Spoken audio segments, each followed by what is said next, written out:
Isaiah chapter 58 and verse 1. Cry aloud, spare not, lift up thy voice like a trumpet, and show my people their transgressions, and the house of Jacob their sins.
Copyright disclaimer. This content does not belong to Bible Chronicles or claim this intellectual property. The content provided today has and always will belong to the content owner. Bible Chronicles does not have any affiliation with the owner of this property. As mentioned, Bible Chronicles does not intend to make use of any material for the purpose of harvesting gain. However, Title 17 of United States copyright law states material and use can only be done when it's for theological or general educational purposes, and thus Bible Chronicles believes that this principal material falls under fair use, which honors protection under Section 107 of the same U.S. copyright law.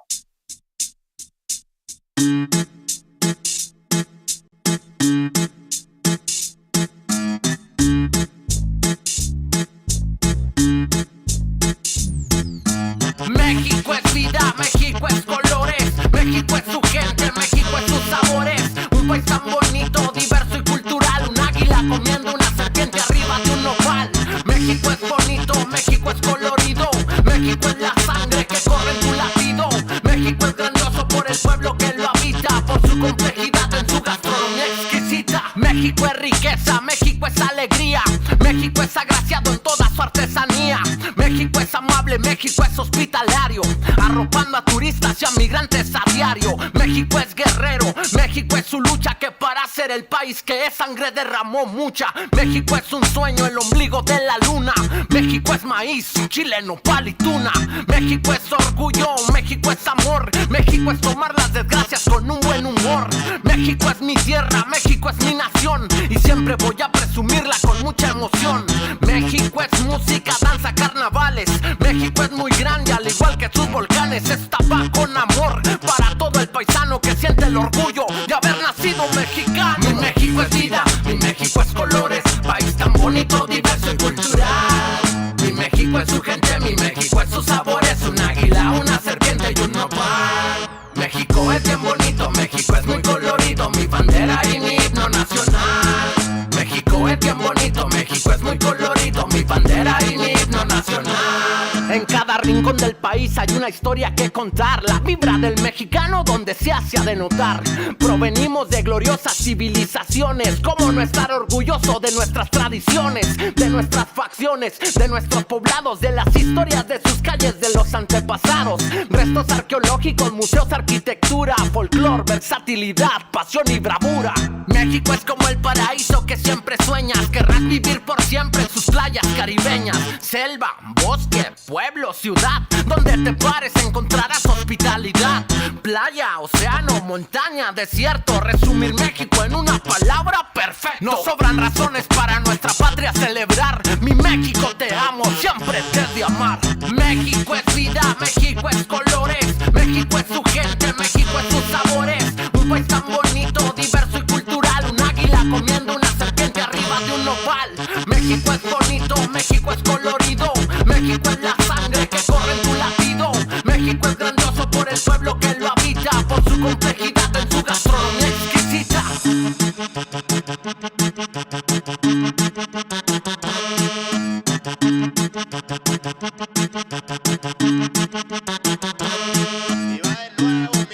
Mexicano bandido, todo el barrio prendido, siempre ando bien cuido, siempre poniendo ruido.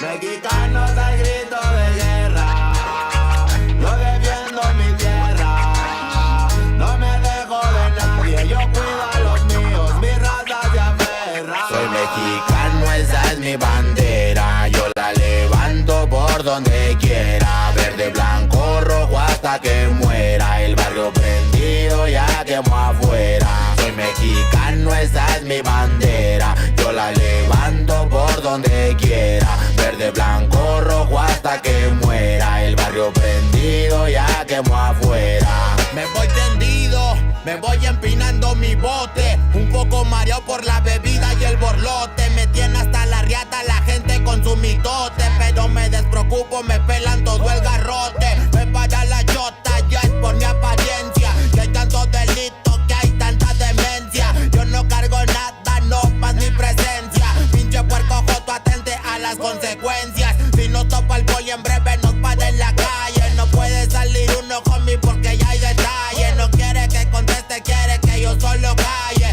Quiere mi dinero pero que chinga su madre. A la dica este sistema nos quieren ver abajo. Pero tumbar gente, quien les dijo que es trabajo. Puro chingar al indio, váyanse mucho al carajo. Loco no me rajo, lo bueno porque se armó la alianza más pesada del país. Todo el mundo ya conoce las rimas de estos MCs. Pa' ponerme más feliz, unos paisas de hachís. Mis paisas en el gabacho, bien truchas con la polis. Loco en Guanajuato, con los ojos bien tumbados. De coto con el quesada, rifando por todos lados. Atento si prendo un blunt en cabina cuando grabo. Represento Nuevo León, junto a mi carnal el Davo. Cuando voy pa' Jalisco, el pasado está olvidado. Con el perro de la C, bien grifo, pedo y enfiestado. Chécate mi banderón, unido como había soñado. Bien bajado ese balón, compa lefty bien bajado. Puro hip hop mexa, hasta que amanezca. Pásenme un mezcal y que no se apague la yesca. Ya saben que aquí andamos pilas pa' lo que se ofrezca. Si escribo estas rimas es pa' que se enorgullezca. verde marihuana, blanca cocaína, roja la sangre que escurre de una nueva herida. Yo salí de la ruina, nunca se me olvida. Con disciplina y respeto sigo en siempre la movida. Ando bien high, la vida es un freestyle. Disfruta lo que hay, vivo entre el bien y el mal, carnal. Crazy life todo el día, vienda live. Pinto tu barda con spray, lo que canto es real. Azules y rojas las sirenas que me persiguen. No suben pa' la virgen, salen todos cuando chifle. Mi barrio no lo pisen, que andamos todos grises. Maldito policía, no quiero que me revises.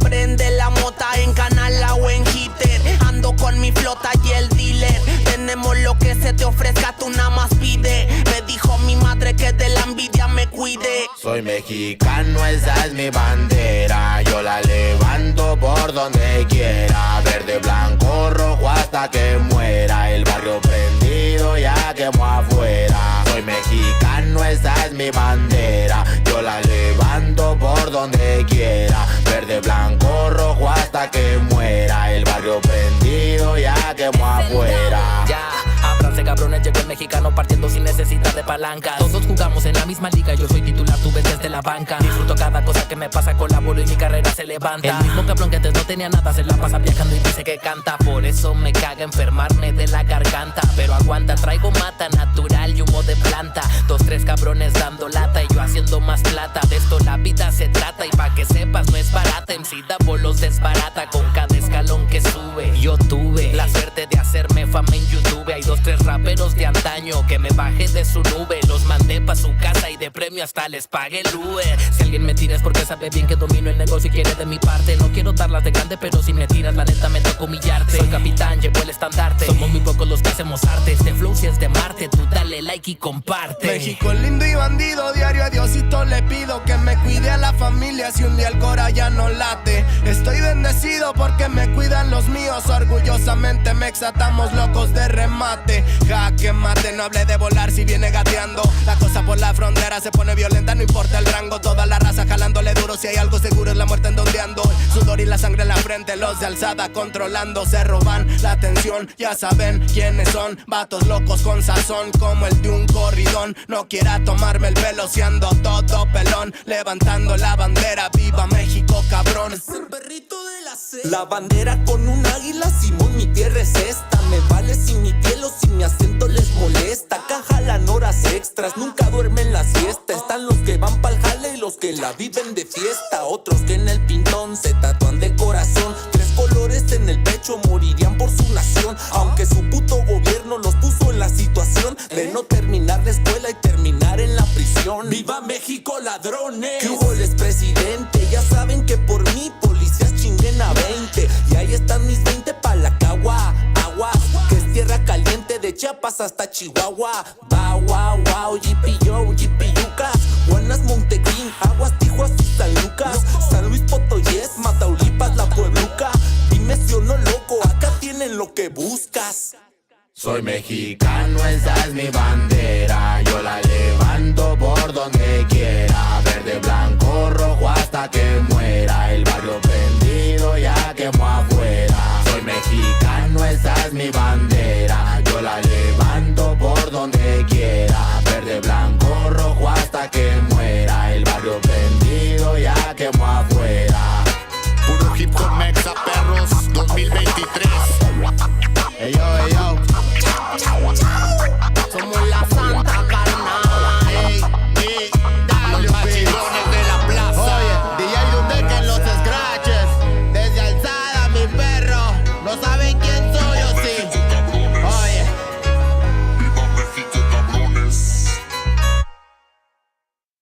El autor viene a decirnos con mucha firmeza y gran convencimiento lo mismo que nos decía en el siglo XVIII el barón de Holbach, un filósofo francés de origen alemán. Si nos remontamos al comienzo, entonces hallaremos que la ignorancia y el temor crearon a los dioses. La fantasía, el entusiasmo, el engaño los adornaron o desfiguraron. La debilidad les rinde culto, la credulidad los conserva, la costumbre los respeta y la tiranía los apoya para que la ceguera de los hombres sirva a sus propios intereses.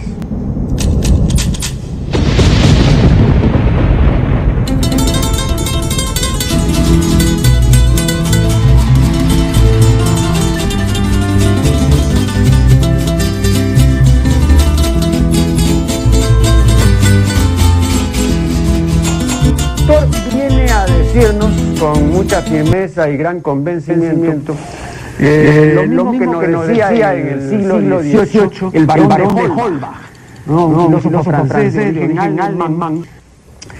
Si nos remontamos al comienzo, entonces hallaremos que la ignorancia y el temor crearon a los dioses.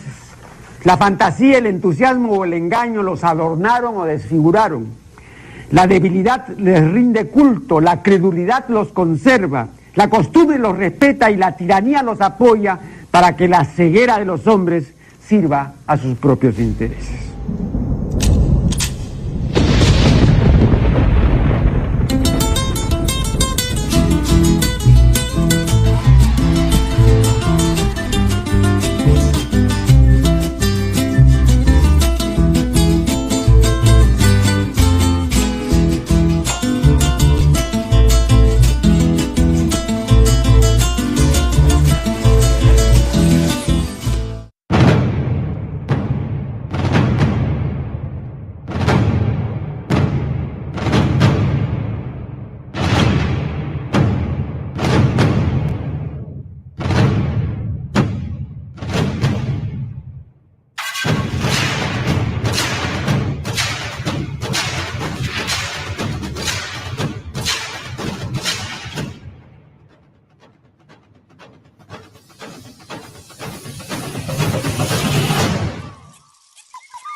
Yes, 1, 2, 3. Yes, 1, 2, 3. How you doing? How you doing, family? Give me a second, real quick.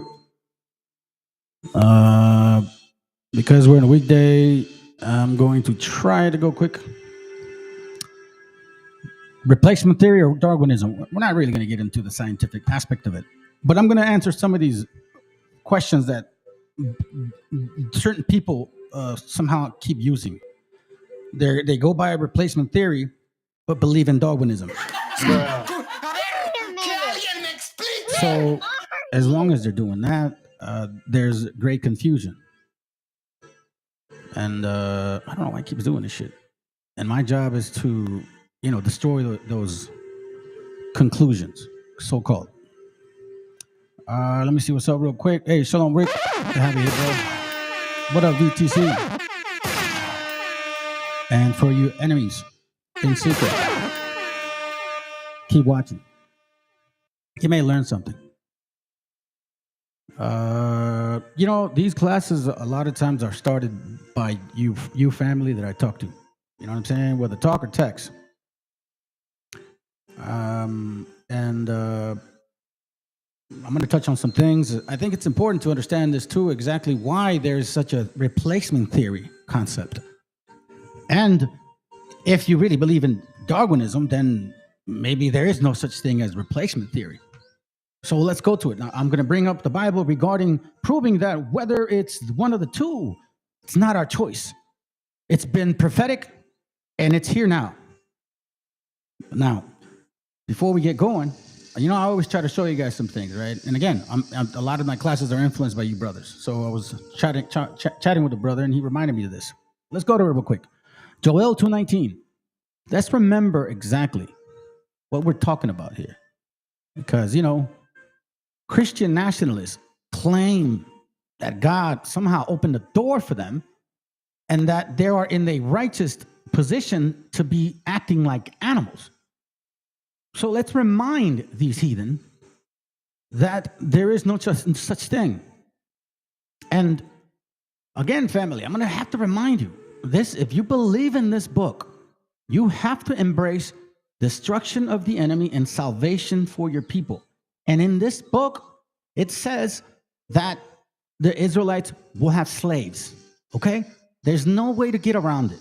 It's not about emotions. It's just simple facts. So the question I always ask myself, where am I in this book? Do I believe it?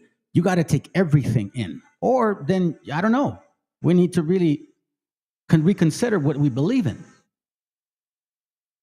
Joel 2:19, yea, the Lord will answer and say unto his people. You see, this is a possessive word, man. Mi familia, so to speak. Behold, I will send you corn. I will send you corn. Now,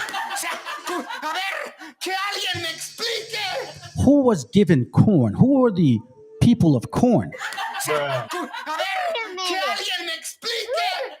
you?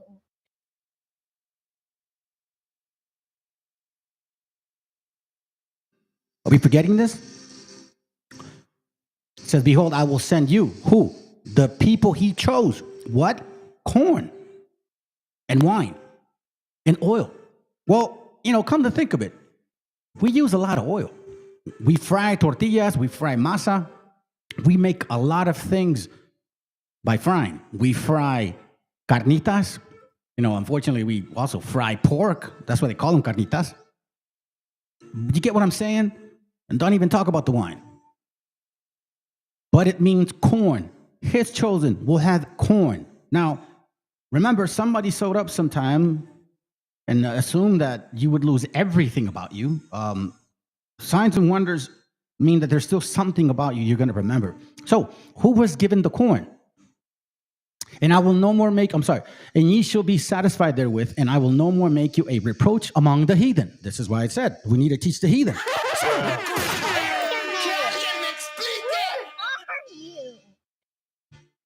So before you go and assume stuff, he gave the Israelites one predominant food, which was corn. Joel 1:10, it says, the field is wasted, the land mourneth, for the corn is wasted. Why? Because that's our bread and butter, man. I cannot live without tortillas. I don't think so. I'm sure, you know what I'm saying? I'm not going to die over it. But I'm so used to them. I eat quesadillas all the time, bro. I eat queso, I eat quesadillas, you know what I'm saying? I'm always eating yogurt. Well, anyways, that's beside the point. The point being is, I don't know what it would be like without corn. The field is wasted, the land mourneth, for the corn is wasted. The new wine is dried up, the oil languishes. We know what that was. So now, let me remind you of something here. I shared this with a brother. Let me see if I can open this window up. Maybe it's on this window. Give me a second. Okay, hold on. Let me see. Here, right here. Oh, no, that's not it. Okay, so here it goes right here. Check this out. Okay, so there's this thing called tejuino. All right? And this goes into a lot of you confused, confabulated individuals who claim that you were originally here. You have no you have no clue of this word. You have no idea. Now, let me remind you, Mexican fermented corn drink. What was that? Corn. Traditional tejuino is a Mexican drink recipe with ancient origins. Hello. Now, but again, we're tackling two things at this very moment. Pretty much corn and who it belongs to. Who does the corn belong to? Made with corn masa, piloncillo, and water. This fermented beverage is also naturally gluten-free. Now, the reason I know about this drink is because I'm from originally Guadalajara, and I drank tejuino all the time. The funny thing is, in the last year or so, they've been selling tejuino around me. It's crazy though, because it's very to me it's delicious. Enjoy with crushed ice, lime juice, and a pinch of salt. Yeah, you can actually like taste the salt and the lime with masa.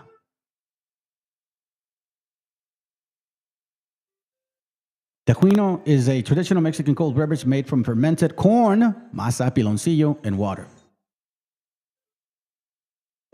That's how they have these stands like that. And I see them here every now and then. Now remember, we're talking about corn, right? Let's go to corn once again. Now, this right here, thank you, brother, for sending me this, man, if you're listening, or if you listen to it later. Tarahuramara. I've never heard of it. But, he chatted up and he said, hey, check it out. So then it says, in case you're one of the 6 remaining runners on the planet who have yet to read Born to Run, allow me to explain. The Tarahumara are the running people on which most of the book is based.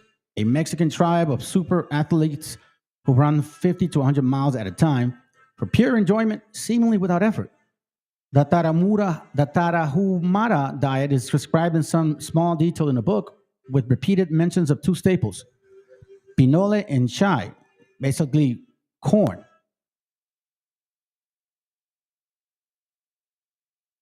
Let me see if I can find the link, because this is the one I pulled up. Let me see if I can find yours, bro, because you just sent it to me. Hold on.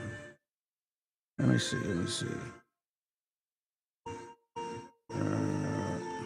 It goes right there. Let me post it on my side. So right there. Sorry, fam. All right, let me go here now. Bam. So check it out.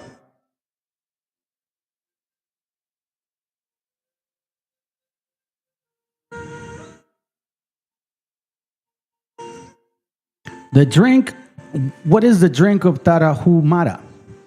Esquite or esquite, I think that's how you say it, is a traditional Tarahumara drink with gluten-free sugar-free, organic blue corn, pinole, and chai seeds, rich in complex carbs and antioxidants. It's been used for centuries as a natural energy boost, ideal for fitness athletes and a dairy energy. That's why, in reality, I lived off of, at one point, tortillas, beans, and rice, I guess. A little bit of carne every now and then. But what is the point? What is the point? Who are we talking to? Who are we talking about? Because everybody runs to all of the so-called Deuteronomy 28 with theories, but they can't touch on any of these little details. Yea, the Lord will answer, only on so-called Revelation 1:14, I guess. Yea, the Lord will, and some, white Jesus pictures. Yea, the Lord will answer and say unto his people, Behold, I will send you, his people, corn, wine, and oil, and ye shall be satisfied therewith, and I will no more make you a reproach among the heathen.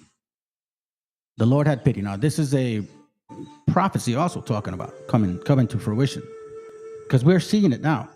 Now, check it. I found this to be very interesting, man, and I'm done spending an obscene. I really don't get a chance to find this brother when he does lives or whatever. I think he's on TikTok. And thank you, sis, for sending it.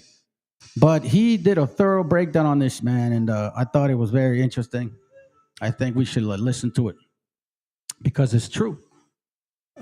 This does happen a lot. And again, we're going to the concept here of replacement theory or Darwinism.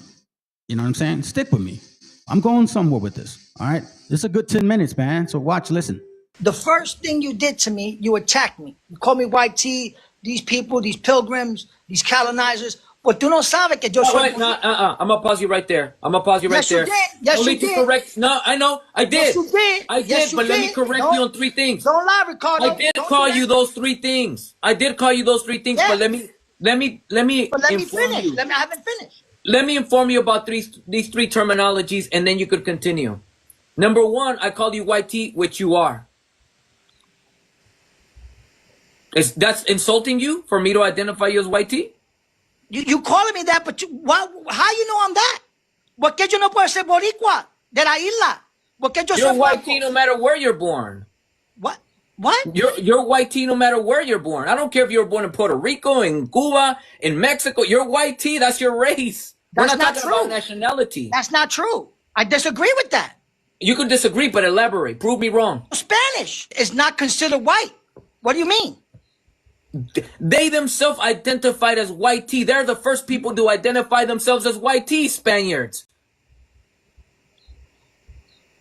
What is your nationality? Puerto Rican. You were born there? I was born in New York, but my mother and father was born in Puerto Rico. So you're not Puerto Rican. You're an American. I mean, if you want to get technical, yeah. But That's my the only way to bloodline, get. my bloodline. What do you mean, my bloodline? My bloodline is not Chinese. My bloodline is Puerto Rican. Your bloodline is European. I'm wrong? If you're getting technical, if you're going down to the DNA, you're breaking it down that way, yes. I'm Puerto Rican. I'm not going to say European. You're an American white tea man. No, I don't identify as that. And You don't have to, but you are identified as that systemically. Society. So you mean to tell me, okay, what? Let me at least prove it to you. Yes. So you mean to tell me, you, as a white tea presenting person that identifies as Puerto Rican, Yeah. a Hispanic, yes? Yes. So you and I are walking on the street, both of us Hispanic. You mean to tell us society will identify us both as the same race?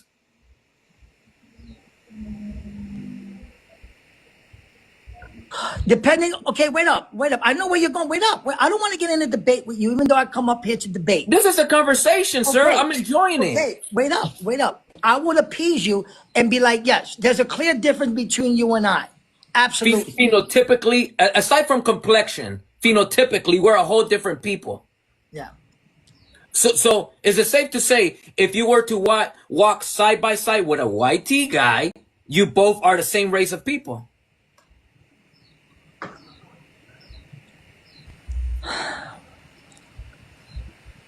Okay. For argument's sake, yes. Yes. No. For fact's argument's sake, I ask you, if you walk side by side with another person, although he may have a background of Irish and you may have a background of Scottish, you both will be identified as white tea, yes or no? Depending on the... So please be genuine, sir. Please. Please, man. Yeah, okay, listen, I'm going to... For the vast majority of America, probably, yes. Who cares what people think about you? It's how you identify. It's how you identify. So, like, my point is, right? If I'm walking down the street and society thinks that I'm white tea, I'm Irish or whatever, who gives a F? I know that I'm Puerto Rican. I'm going to walk on my way, and I'm proud to be Puerto Rican. So who cares? So let's say your whole life you've been bubbling Hispanic. Let me grant you that. Your whole life you've been bubbling Hispanic. However, does that remove the fact that in society, as you've agreed, society has been identifying you as white tea? Yes or no? Regardless, even though you yourself identify as Hispanic on paper. Society, however, automatically identifies you as white tea. Yes or no? Yeah. Yes. Probably. For argument's sake, I'm agreeing with yeah. But Okay, let me pause you to though. me. Let me pause you. So with that said, that's how race works, sir. That's what race is. It's a social construct. Listen to the word. Social construct. Right? Race is a social construct, yes? Construct. Meaning that society automatically identifies you as white tea. Race is a social construct. You are identified as what you're phenotypically presenting. You are white tea, sir, by definition. Okay? Okay.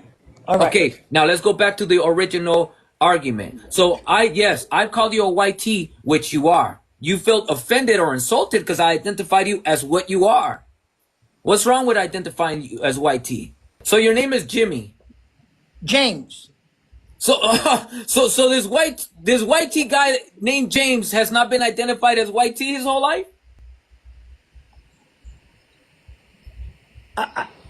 I never felt as white tea. My last name is Spanish. What is your last name? Villanueva. Where does Spanish come from? A lot of different places, but Spain? You want me to say Spain? Where's Spain at? And what continent?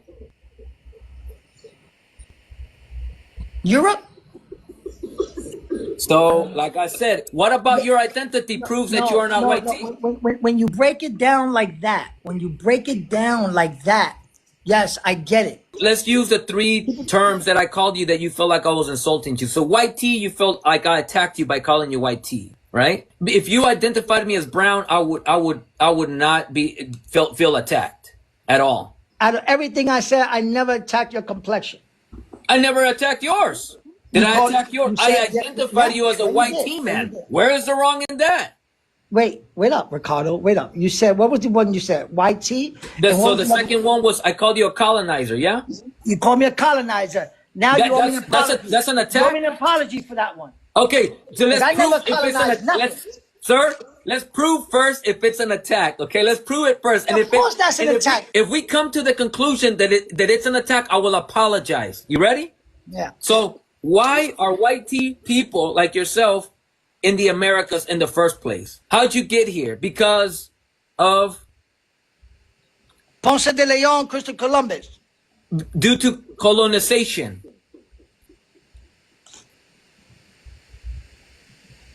White tea people are here due to colonization. Yes or no?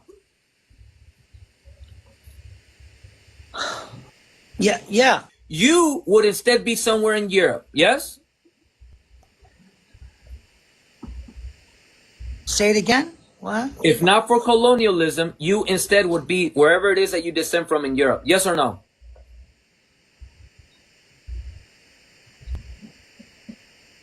I gotta think about that because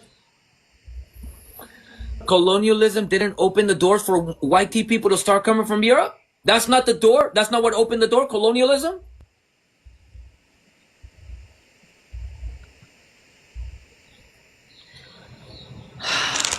Yes or no, sir?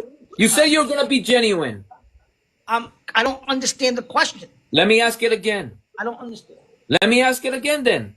Let me ask it again. I'm going to do it slow. You ready? Go ahead. Grab a piece of paper and a crayon so you can write it down. You ready? You ready? I had a crayon over here too. Colonialism is the door of why white tea people started coming here. Yes or no? And that's the reason why people like yourself are here. Staring at a long list of tasks won't... That's heavy. It's heavy. You know what I find interesting is that this gentleman here, he said his parents were from Puerto Rico, right? But that's it. He didn't go any further.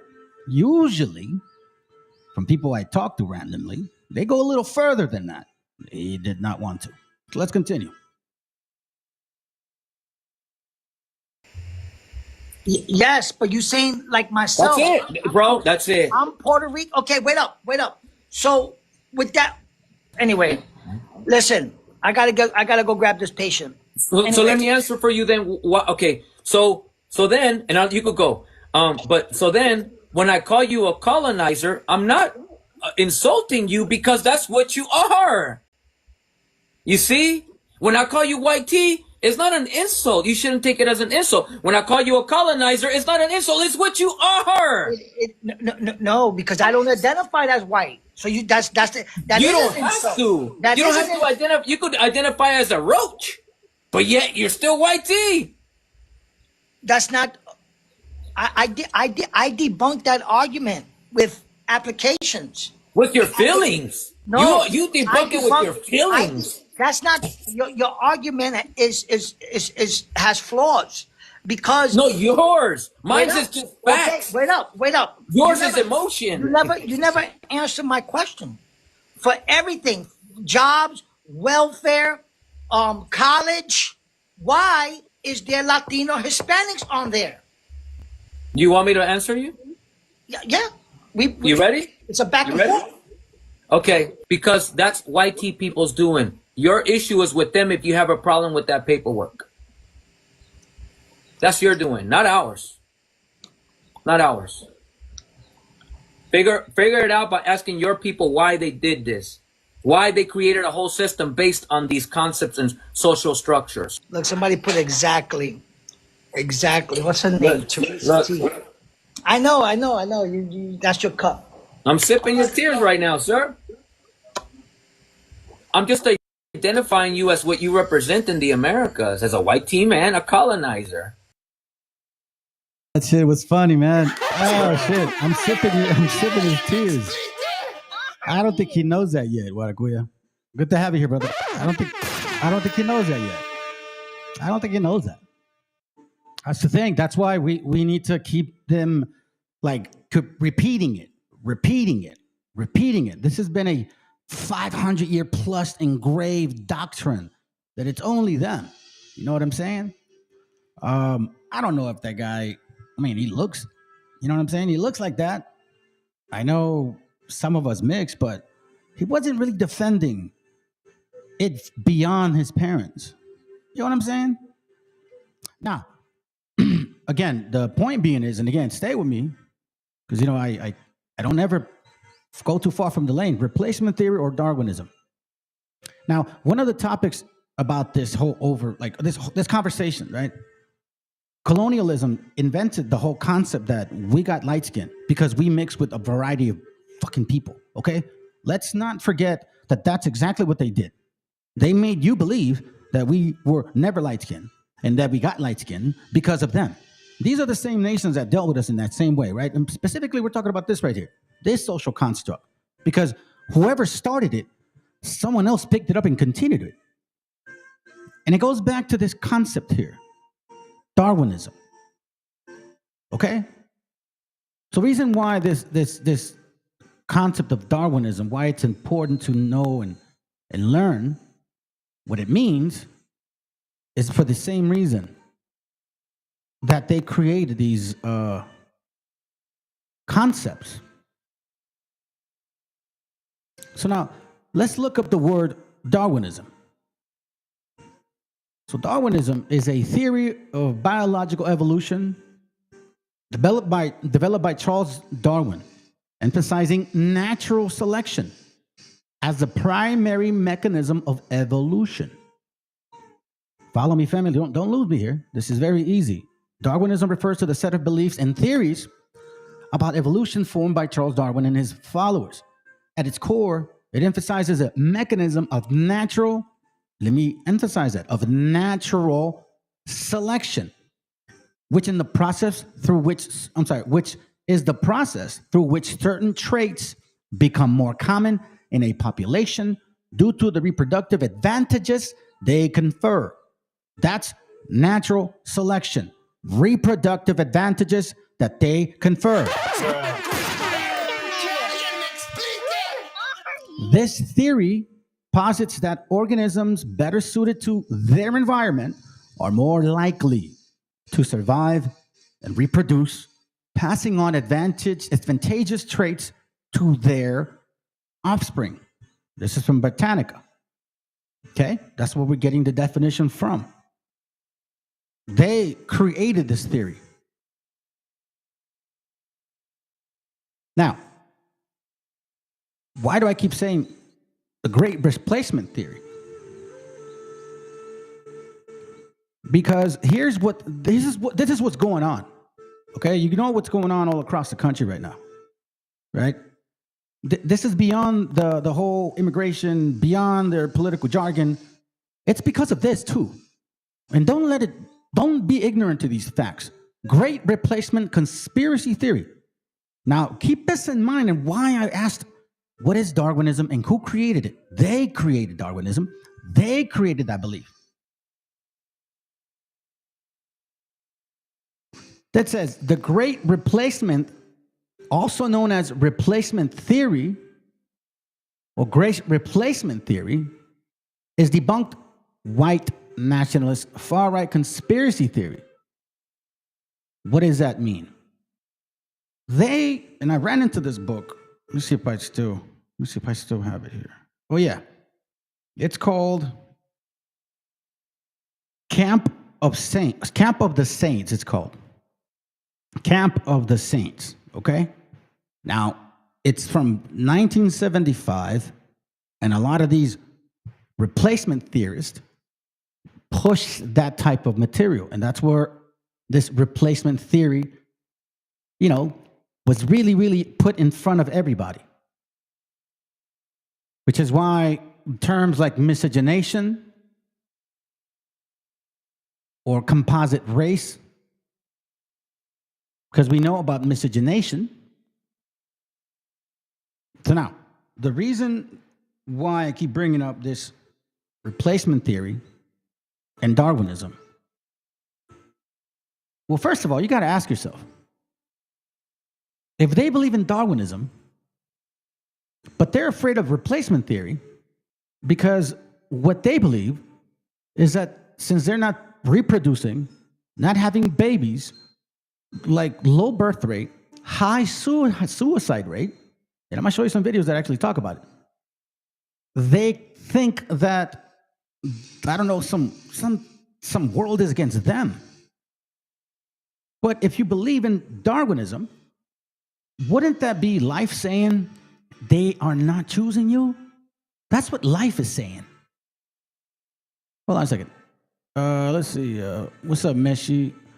Are you saying Anahuac, so-called Native Americans had white skin prior to 14? Yeah, there's books. Matter of fact, AMLO even showed a picture of one of the sisters that had light skin. I'm not saying they're like Europeans and shit, but there's even other material that talks about us being from real light skin to real dark skin. A lot of us did use oil and oil grease, bear shoot, kind of make it a real tint color. We were never copper color, that's for sure. That was been debunked. But we were a variety of colors. That's what I found. So now, going back to this here, hope that answers your question. Going back to this here, they also considered miscegenation or Darwinism as mongrel breed. Okay? So that was Darwinism. They did not want to, quote unquote, mix with other nations because they felt that they are a superior nation, a selective nation that, that's why they believed in Darwinism, that they were the ones to basically outlive everybody. But now there seems to be a problem. Now they think that, holy shit, somebody's after us, white folks. They're trying to replace us. Like they walked around, Jews cannot replace us.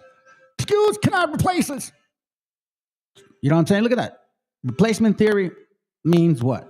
In the U.S. and certain other Western countries whose population are mostly white, a far-right conspiracy theory, alleging in one of its versions that the left-leaning domestic or international elites, on their own initiative or under the direction of Jewish co-conspirators, are attempting to replace white citizens with non-white, Black, Hispanic, Asian, Arab, all that stuff, right? But again, take it for what it is. Let me show you this real quick now. Now we're going to go through the sections here. Look at this. There's a, and this is kind of, I saw this video a long time ago, man, and I found it on my feed again. So I'm glad I actually saw it, because when they first started, she had done this video. Like, this was Friday, I believe, Friday or Saturday. I can't remember what, but she did this a little bit, a couple days ago, and I just forgot about it. Check this out.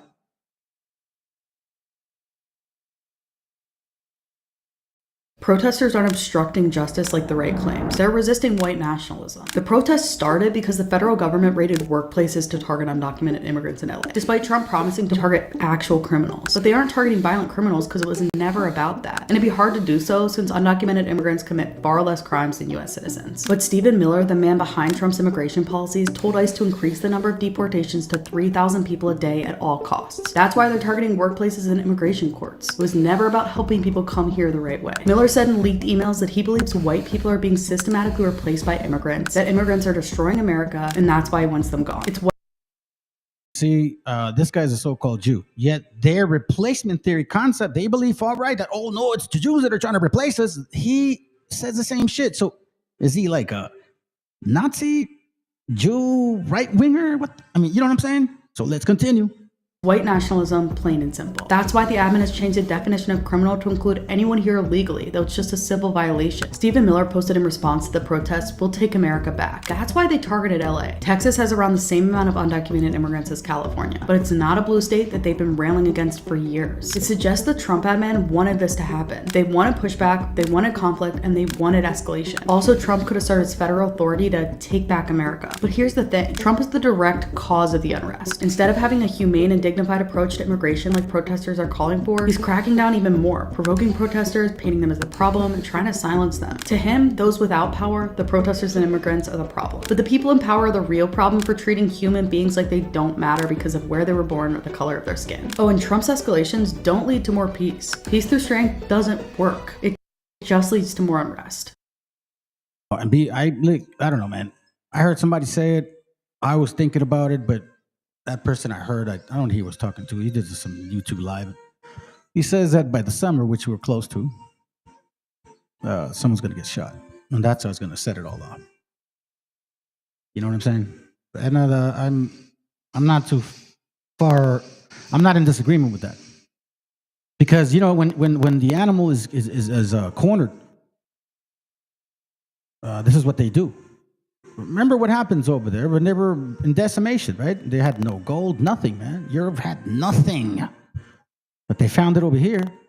So they came here with their Darwinism, so-called. Now, let me bring you to this. I don't know if you know who this guy is. He looks like Beavis and Butthead, right? But he's in Europe trying to debate some of these people or college students. And I thought this was a good kind of back and forth. Now, there's an important part that I want to show you. I don't recall where, to be honest, and I apologize. So I'm going to try to walk through with it. Maybe I'll skip it, hopefully not. But he talks about replacement theory without saying the word, okay? Listen in. Here, let me see if I can speed it up. Maybe, no. Maybe, yeah, I'll leave it like this. Let's go. In this video, we are going. What up, Europeans will never be Americans. I haven't seen you in a bit.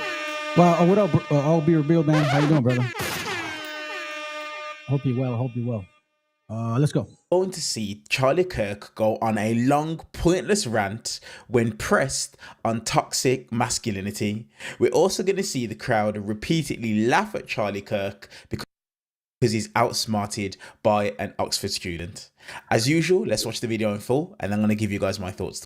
So they're arguing about toxic masculinity, all right? Apparently, these white folks are feeling like their people are committing suicide because of toxic masculinity. Seriously, that they're having low birth rates because of that. That they should have a family and they'll be happier. Let's listen in. It's replacement theory, 100%. Let's listen. Towards the end. Hey, Charlie. So I wanted to return to a comment you made earlier about the generation of lost boys. You likened them to the Peter Pan movie. Oh, okay. Yeah. So when we're talking about Red Pill Media as being a large influence, and I wanted to define that. It's a reference to the Matrix in which a lot of these media. Up a little bit, okay? Let me see. I think it's here. Hold on. Let me see. Ah, for real, yo? It sucks. Damn commercials. Hold on, fam. Hold on. Let's see. Let me see if it's here. 35 weeks of labor a year. Now it takes upwards of 60. Here it goes. Oh my dear Jesus, bro! Like, what the hell, man? Are you serious? Are you serious right now? Wow, wow. This is wow. This is amazing.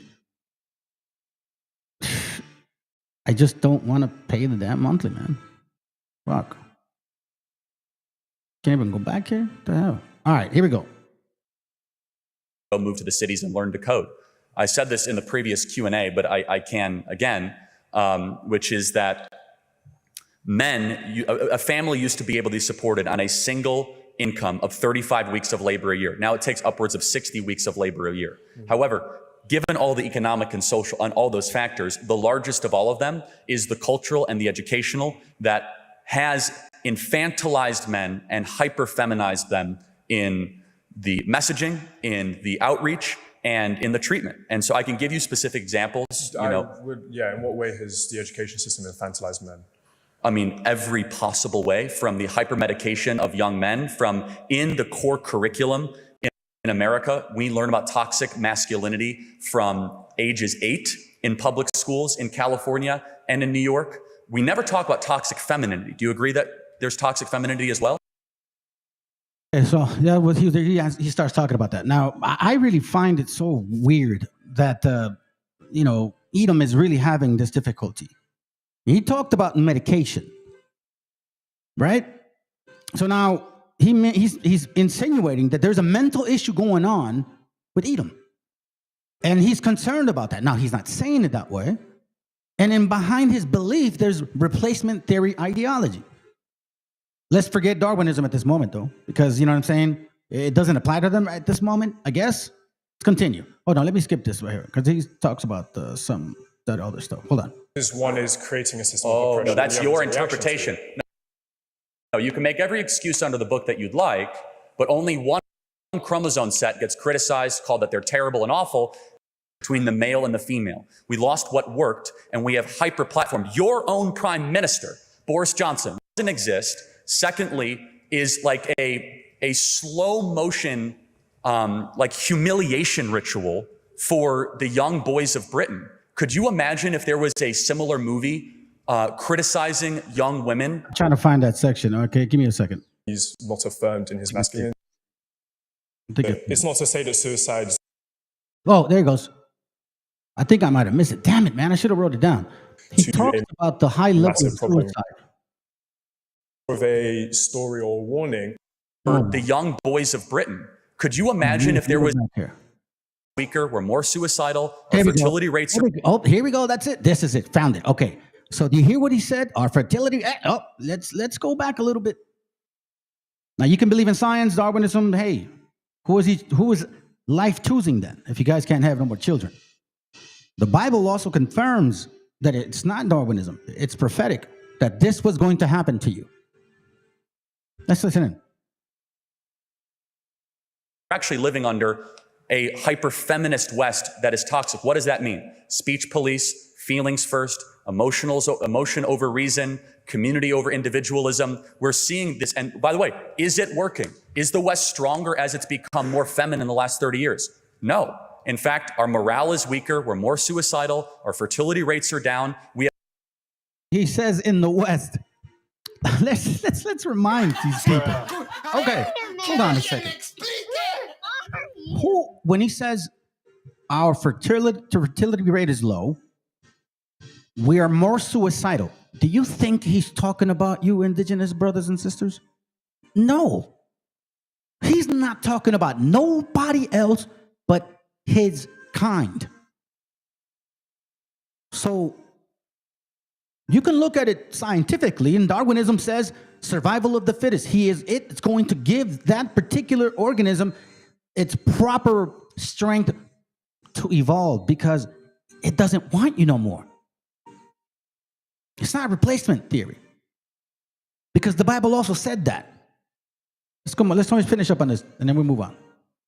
We have lost the balance. We've lost the yin and the yang between the male and the female. We lost what worked, and we have hyper-platformed. Your own prime minister, Boris Johnson, when he was talking at a summit, said we need to actually make things more feminine. Could you imagine if he said we need to make things more masculine? How does that sound to a dock worker? Everyone knows you need a lawyer after a call.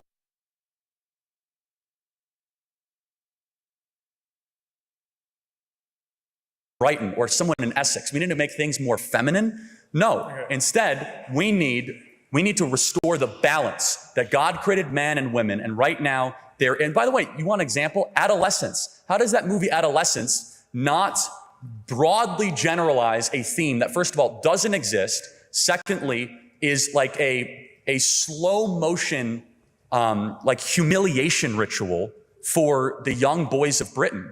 Could you imagine if there was a similar movie criticizing young women that are like... Yeah, let me read that real quick. And they get suicidal because all the wickedness they brought onto the world, most of those deletions comes from ex-military. That's very true, bro.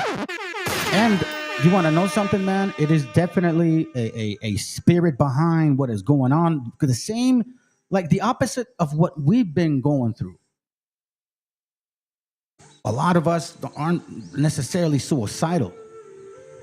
Maybe we can be, and sometimes we don't even know what depression is. We didn't have no fucking time to even feel that shit. Do you get what I'm saying? We were forced to overcome these things that we felt.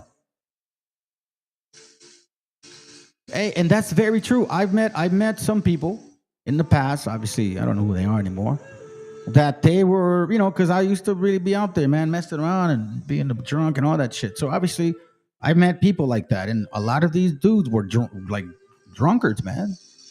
I'd always wonder what the hell was going on. They would tell me sometimes, every now and then, some things.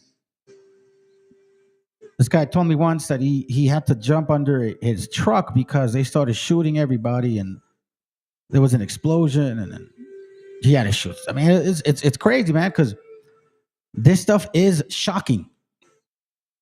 But once again, it's not necessarily of how can I say this? Of our doing. It's the Most High doing. He put that spirit on these people. And the scriptures talked about, you drank the cup, you're going to get it too. How they are the ones that are driving men away, about how catty they are, about how they don't want to be... No, it's fine. I'll just complete the point. I could give you data point after data point, and I would ask you the question, has the West grown stronger the more effeminate has become? Okay. You're talking about those two things, right? And at the end of the day, he's like, we should be married and have babies and, happy marriage. Oh, then he goes all crazy. He's like, like in Africa, the person's broke, but he's happy. There's no suicide rates over there. And so he talks about feminism, but the reality is, gente, we all know this now, man. We all know exactly what's going on with them. I think at this point we should.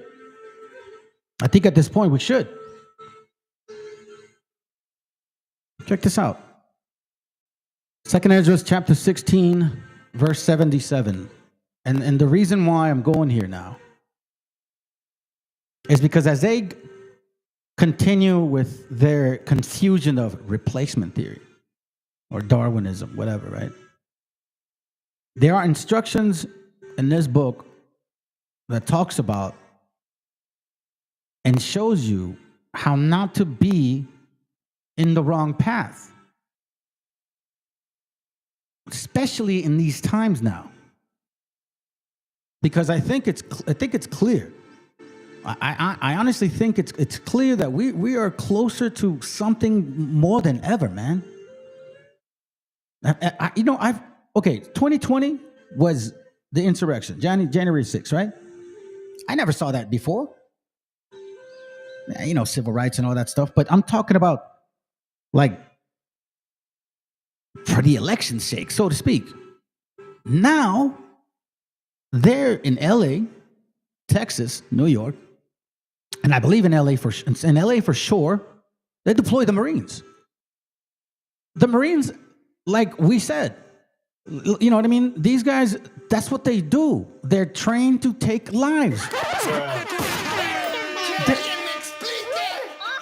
They're trained to take lives. And you don't think some of these guys are still in there? Possibly, bro. There's going to be one incident. That's all it's going to take. And then it's going to speed up so effing fast that man, I'm just like,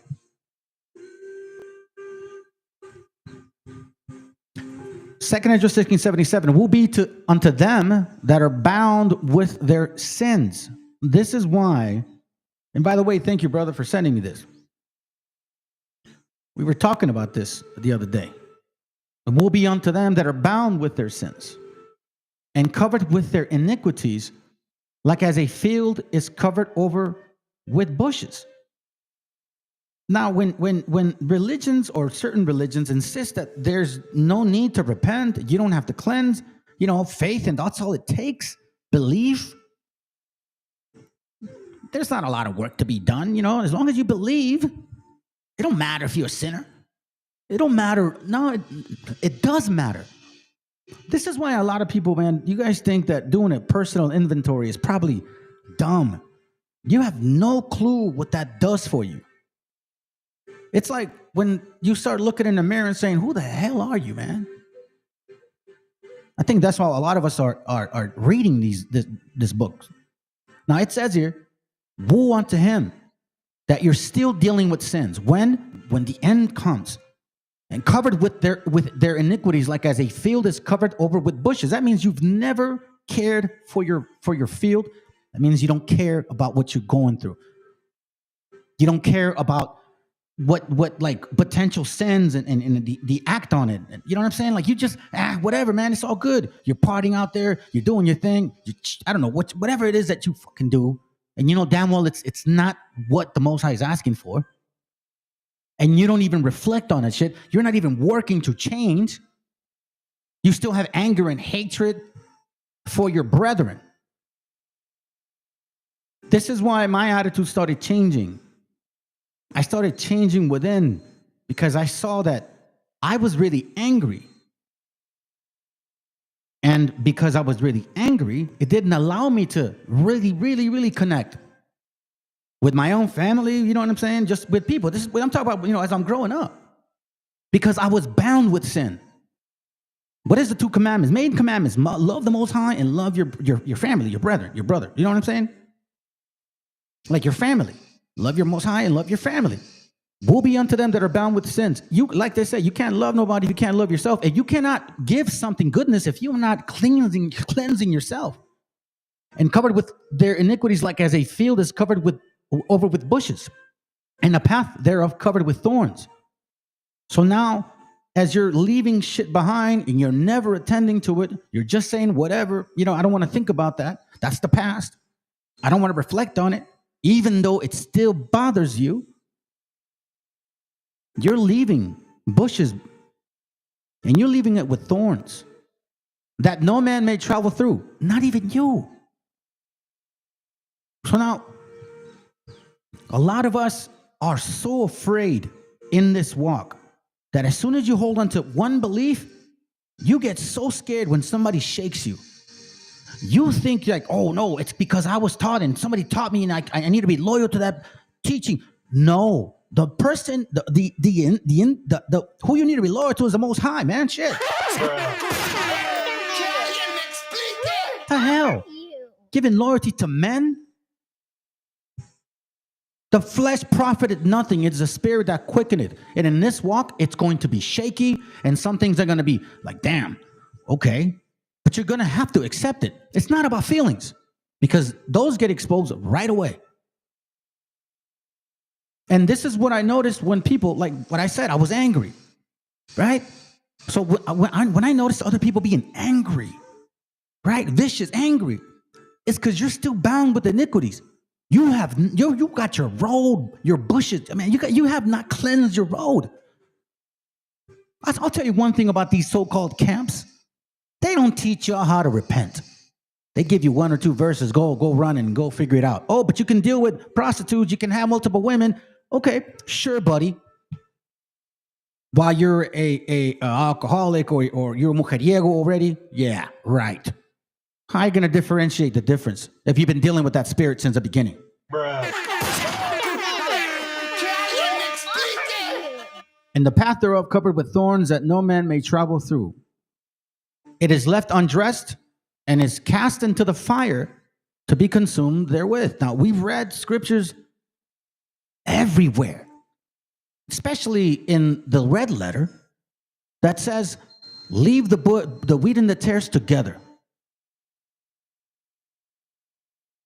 He talks about the kindling of the fire, burning certain people. So if you, like, for example, I don't know if you guys, like, okay, wherever you live, but if you live in a dry area and your field is all bushy and covered with thorns, right? That's the first location that the fire just runs right through. And when I read this, again, brother, thank you for sending me this, because it made me really think about certain scriptures. Proverbs 24:30, it literally made a lot of sense to me. It says, I went by the field of a slothful, and by the vineyard of a man void of understanding. Meaning, like, he was lacking wisdom. Why? And lo, it was all grown over with thorns. What? His vineyard. Why? He's slothful, void of understanding. And lo, all was grown over with thorns, and nettles had covered the face thereof, and the stone wall thereof was broken down. Then I saw and considered it well, I looked upon it, and received instructions. What is he saying, family? Think about that for a moment. We talked about making sure that you're not bound by your sins, that you're leaving all that crap behind. You have not examined yourself properly. You're still dealing with wicked ass crap. You're leaving like a field ready to burn. Here we see Solomon talking about, hey, I saw this slothful man. I saw his field. Not only was he slothful, he was lacking understanding. He thought he knew what he was doing, but he didn't know. Hey, I know the Bible. Yeah, so does Satan. And went by the field of a slothful, and by the vineyard of the man of void of understanding, and lo, it was all grown over with thorns and nettles, and covered with face thereof, and the stone wall thereof was broken down. Remember the stone, remember the pillars, remember the foundation. You let it build up and build up and build up, and you think that dealing with sin is easy. Oh, I'm good. I'm perfect, Doc. I don't sin. You tripping. Let me give you Psalms 51. Check this out. Psalms 51, to the chief musician, excuse me, a psalm of David, when Nathan, the prophet, came unto him after he had gone into Bathsheba. Have mercy upon me, O God, according to thy loving kindness. According unto the multitude of thy tender mercies, blot out my transgressions. Wash me thoroughly from mine iniquity. It first starts in the mind, where all your shit gets stored. And cleanse me from my sin. Now, how does that happen? First, you have to acknowledge that. I had to acknowledge that I was a really angry man, and that something was not right within me. For I acknowledge my transgressions, and my sin is ever before me. Like you brothers and sisters, well, most bros, you brothers know what I've dealt with. That shit ain't easy, man. Get up again and dust yourself off. Get up again. You have to acknowledge what you're dealing with. That's why some people who I've dealt with are, to be honest, I know they're alcoholics. You just don't want to admit it to yourself. You hide it from other people. People smell your like alcohol, but nah, you have an AA coin. You don't show it no more, but you're really angry because you haven't acknowledged your transgressions. You're still bound by those sins. You don't want to face that. For I acknowledge my transgressions, and my sin is forever before me. Against thee, only thee have I sinned. Because it's not about anybody else. In my spirit, I know when I do wrong, man, I sometimes wonder, like, wow, why do I even feel bad? Like, why do I feel bad for doing that? Because obviously the Most High has a deep connection with you. And he wants you to know who you've sinned against. Not your mom, not your dad, not your wife, not your kids. If I cheat on my wife, I know that, I know I would be cut off. I would be cut off. Why? Because I didn't cheat on her, man. I cheated on the Most High, so to speak, because I didn't keep my word. Here I am pushing these things, but yet I'm, for example, doing that. Not say that I'm doing that. Do you get what I mean? Thou that might, let's see, and let me go back. Against thee only have I sinned and done this evil in thy sight, that thou mightest be justified when thou speakest and be clear when thou judgest. You see this, and done this evil in thy sight, not in anybody else. Nobody knows about what you're going through in your mind. Nobody knows what has happened to you. But if you're still bound by those sins, by those regrets, by those things you can't let go of, you're going to burn. You got to cleanse all that shit, man. This is why I bring up this whole replacement theory and Darwinism and, Edomites not understanding what the hell's going on. It's because you don't understand. You don't understand what it is to be a man. You don't have it in your spirit. You go to some psychiatrist to give you a medication because you got problems. Well, PTSD, there's always an excuse for you, right? Against thee only have I sinned and done this evil in thy sight, that thou mightest be justified when thou speakest and be clear when thou judgest. Meaning, listen, I'm admitting my sin. I just want you to know that, you know what I mean? Like I'm sitting here, I'm admitting, like there's no confusion. I'm going through all my crevices, every single one. All my crevices, everything I could possibly think about. Where did I fuck up? What memory do I have in me that I haven't attained, that I haven't touched on? You know what I'm saying? Where have I haven't repented? Behold, I was shapen in iniquity, and in sin did my mother conceive me. Then it says, behold, thou desirest truth in the inward part, the spirit.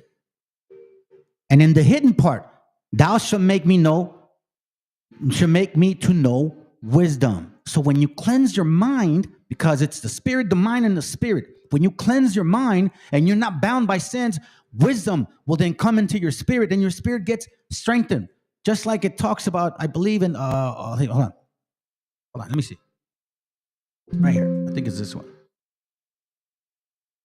Let me see where you're at. Lord, strengthen my, hold on, let me see if I can do it.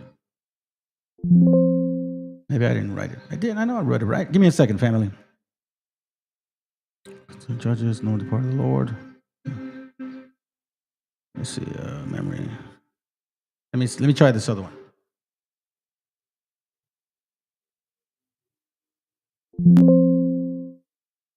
Oh, hold on. I'll use my phone. Memory. There's a scripture that talks about, and it strengthened my memory, something to that. I don't know if it's in Sirach. Like he drank. Oh, there it goes right there. Oh my God. Yeah, it's right here. 2 Ezra 14.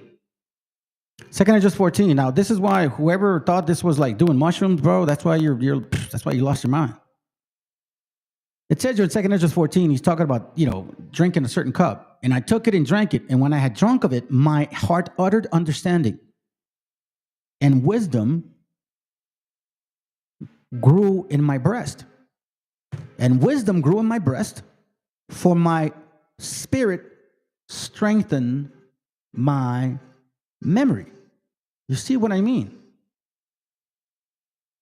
So when we go back to, remember this, uttered understanding and wisdom grew in his breast, the spirit, remember, the flesh profited nothing. For my spirit strengthened my memory. That is when the understanding starts to come in. If you are, like for example, children of the corn, so to speak, then wisdom will start growing in you. If you're actually applying what you're learning and are sincere in this walk and are not just avoiding certain things, and you're coming to the Most High like, hey, this is the one sin that's holding me down so much.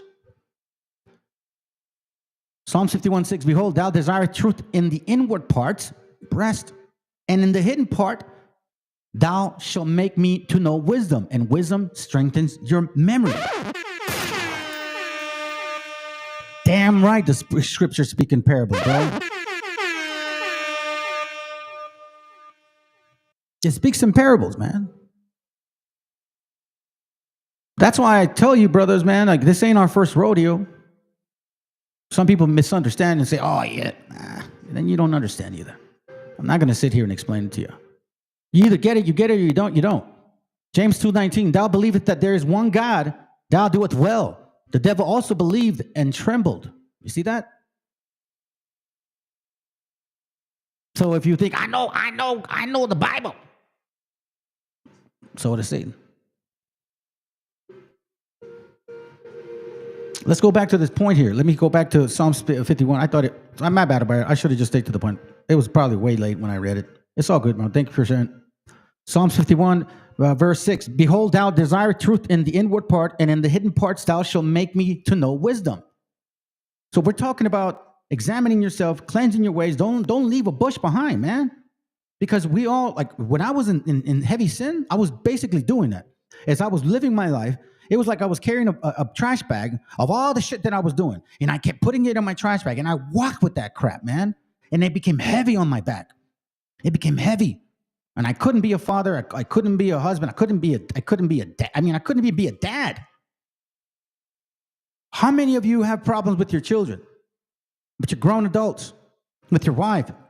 With your mom? With your dad? Because why? Because you're still bound by those sins. Regret, resentment, resentment, anger towards them. You got to let that shit go, man. See, that's why people that come to this channel, they think I'm angry and mad. Like, nah. I'm angry and mad about what you guys did. I'm not angry and mad at my gente. If anything, by cleansing my ways, I've learned how to appreciate every single one of you indigenous brothers and sisters. The history that comes with it. The stuff that I read. Because all of these things happen to all of us. Whether you're up in North, in the South, on the islands, it happened to all of us. So when the Most High started revealing these things to me, I felt the need to share it with y'all. Hosea 10:1, it says, Israel is an empty vine. He bringeth forth fruit from unto him. Forth fruit unto him. According to the multitude of his fruits, he had increased the altars. According to the goodness of his land, they have made godly images. Their heart is divided. Now shall they be found faulty. He shall break down their altars. He shall spoil their images. So we see now what we're talking about, right? Okay. Check this out. However, this is what he wants. Let me read it this way. Maybe it'll make a little bit more sense.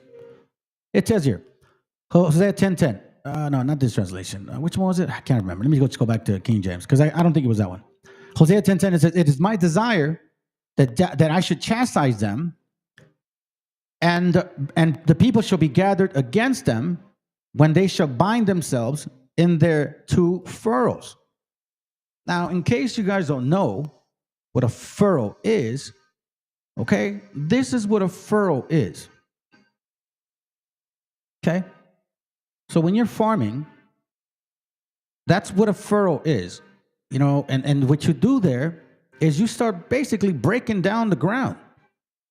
You start breaking down the ground to go, to harvest. Like that's the concept here. Like trenches, so to speak, right? Then it says here, so he says he wants the north and the southern kingdom to bind ourselves in our two furrows. Like two sticks becoming one again. And Ephraim is a heifer that is taught and loveth to thread out the corn, but I passed over her fair neck. I will make Ephraim to ride, and Judah shall plow. Together. It's not one tribe. Together. And Jacob shall break its claws. There's no seniority here. There's no like, I'm Judah, so I need to be the leader. I need to bullshit, man. It don't work that way. And there's no such thing as, we woke them up first. That's what. No, he's talking about, hello, it ends with the Messiah. What are you talking about? Nothing changes until he gets here. And you're not going to find him in some fucking building or some camp.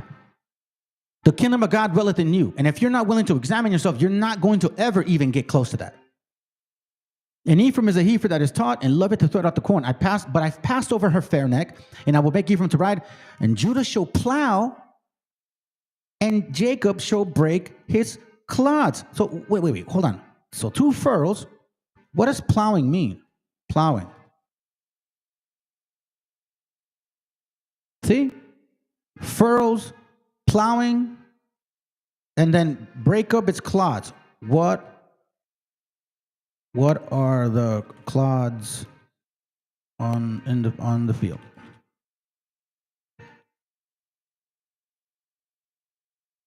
See, any piece or soil, material. Clods are any pieces of soil material which are detached from the soil body during the process of digging and sampling. So you cannot work the field if you're bound with clods. Do you understand the parables now? If you're bound by sin, if you're full of thorns, if your field is dry, if you haven't took care of it, that's a dry field. If it's full of bushes, it's the first thing that burns. And if you try to regrow this again, you got to get rid of these clods first. And sometimes this is not even on the top. This is about maybe like a foot down, which is why people use excavators to break the ground and get rid of the clods, move the rock, so then there could be good seed and the root gets rooted properly. So we're talking about furrows, furrows, we're talking about plowing, we're talking about, getting rid of the clods. You see, it's all parabolic. Then he says here, sow to yourselves in righteousness. Why? Because he wants to join us together in sincerity, not in superiority, not because I'm better than you or because supposedly you're better than me or because you got a certain hair texture and I don't, so that's what makes you a certain... No, bro, that's a joke. The flesh profited nothing. Woe to him that's in love with the world. So you guys that are preaching this nonsense, you're in love with the world, what your body looks like. Sow to yourselves in righteousness, reap in mercy. Wow, mercy in the Old Testament? Yeah. Break up your fallow ground. That's another word. Fallow ground. And this is why you need to really see these words for what they are. What is a fallow ground? So we're talking about harvesting, right? We're talking about harvesting, plowing, these things here. Harvesting, plowing, right? But what is hold on a second. What is a fallow ground?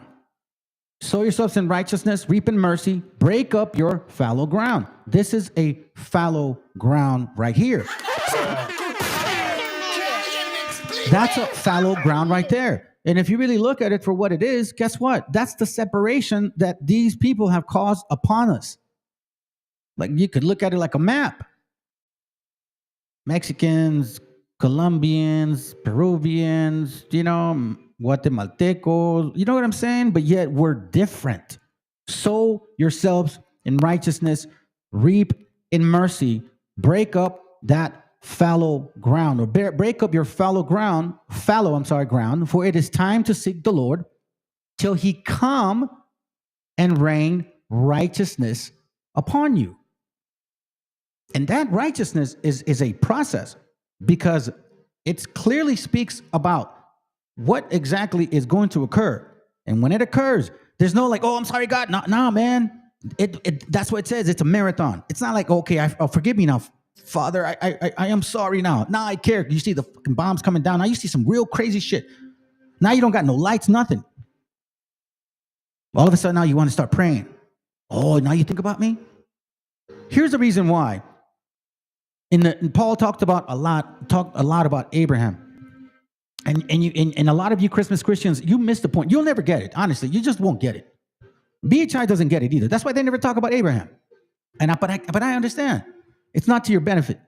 Let me read you this in this translation, because I think this makes a lot of sense. So for you brothers and sisters, like for example, I've told you guys that in my family, we had that heavy, sin, right? Like it destroyed my dad, destroyed my brother, almost destroyed my sisters. Like it's bad. my family, man. So we talked about breaking the chain.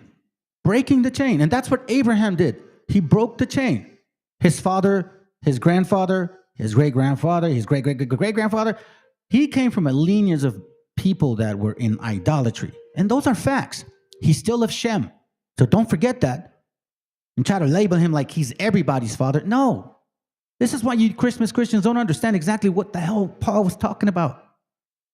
Ezekiel 18:14 says, now suppose this second man's son has a son. Now suppose this second man has a son.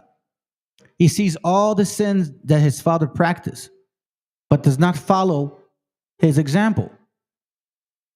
He doesn't worship the idols of the Israelites, meaning, the other ones, or eat sacrifices offered at forbidden shrines. He doesn't seduce another man's wife, or oppresses anyone, or robs anyone. He returns what a borrower gives him as security. He feeds the hungry and gives clothing to the naked. He refuses to do evil and doesn't lend money for profit. He keeps my laws and obeys my commands.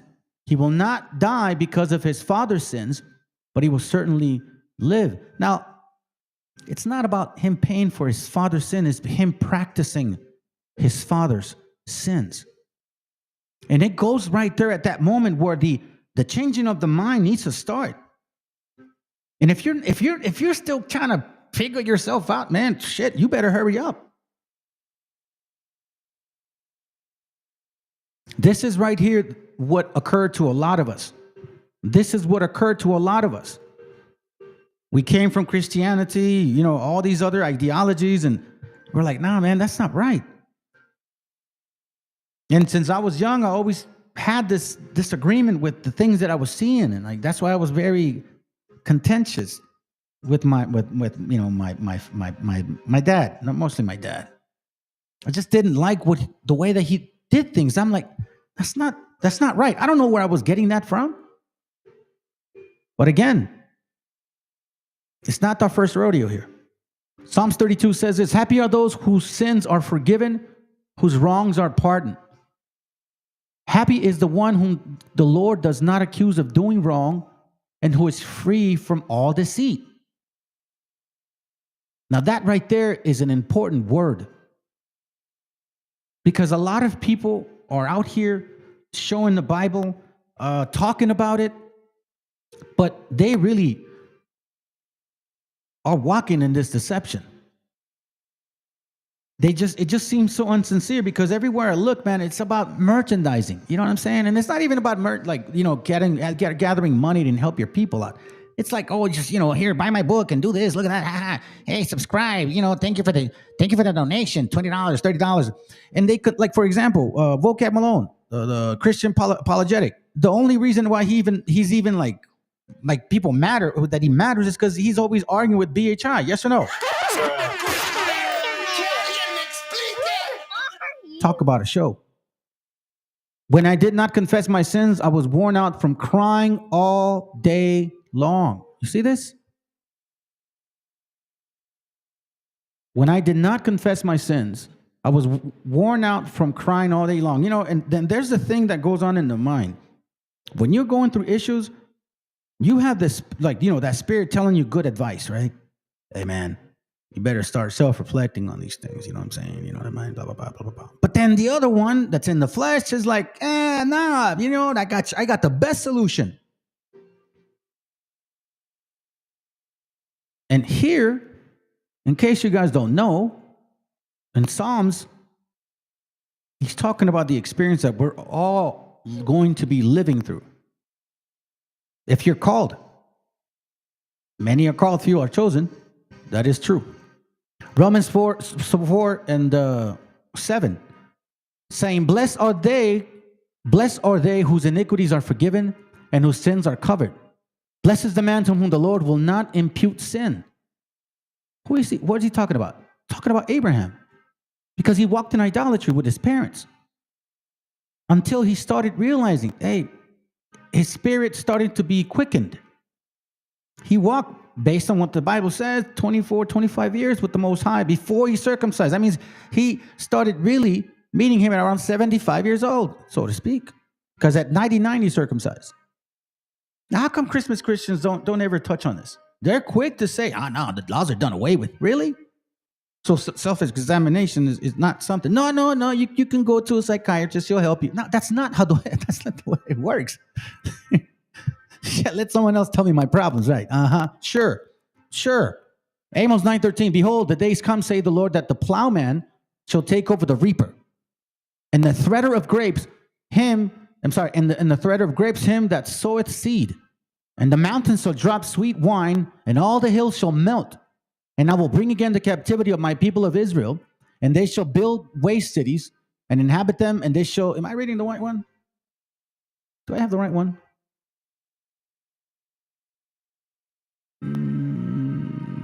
I think I do. Well, let me start at 11. Maybe that's where I was thinking. Amos 9:11, it says, in that day I will raise up the tabernacle of David that is fallen. How? The parables of understanding, of cleansing your mind, preparing your spirit, knowing that the battle is with the flesh. That's the doorway. Why do you think those spirits said, hey, put me in those pigs? Because they're unclean. If you ask Jeffrey Dahmer, if you had the chance, he'll tell you, people taste like pigs. In that day will I raise up the tabernacle of David that is fallen, and close up the breaches thereof. And I will raise up his ruins, your mind, who you are, how you're supposed to conduct yourself, at what standard are you supposed to live with. So every time now you see your family, your kids, or your wife or your husband, make sure that moment matters. Every fucking time it matters. Every single one matters. And practice that more often and more often. Value your mom, value your dad, value your sister, your brother, your kids, your wife, your husband. Value them. Because then if you can't do that, that means you're not valuing yourself. And that means you're bound with sin, that you can't look at yourself. And I will raise up his ruins, and I will build it as in the days of the old, that they may possess the remnant of Edom and of all the heathen, which are called by my name. See all those that claim to be Jews and are not? Say the Lord that doth this. Behold, the days come, say the Lord, that the plowman shall take over the reaper, and the thredder of grapes him that soweth seed, and the mountains shall drop sweet wine, and all the hills shall melt. That's why, I'm not one to really say, oh, this is, I don't want to, I don't know if, I have children. Of course I don't want that shit to happen.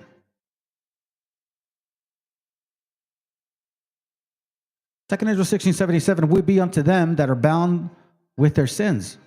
Bound, meaning you haven't let that go. And covered with their iniquities. No self-reflection. No personal inventory. No sincere actual work to get to know yourself so the Most High can reveal a lot more things. No. It's all about blaming the white man. It's always about that. But never about you. That's why you guys are angry. That's why you express hate. So no Bible verse that you guys ever post makes it's all null and void now. Like the brother had told me, it's all null and void. Everything y'all did, now it don't matter because the Spirit expressed it very expressly who you are. Like as a field is covered with bushes, and the path thereof covered with thorns, that no man may travel through, not even you. It is left undressed. So let me put it this way. If it is left undressed, it is cast into the fire to be consumed therewith. That's why the scriptures say, don't be afraid of him that can only kill the flesh. Be afraid of him that can kill both the flesh and the spirit.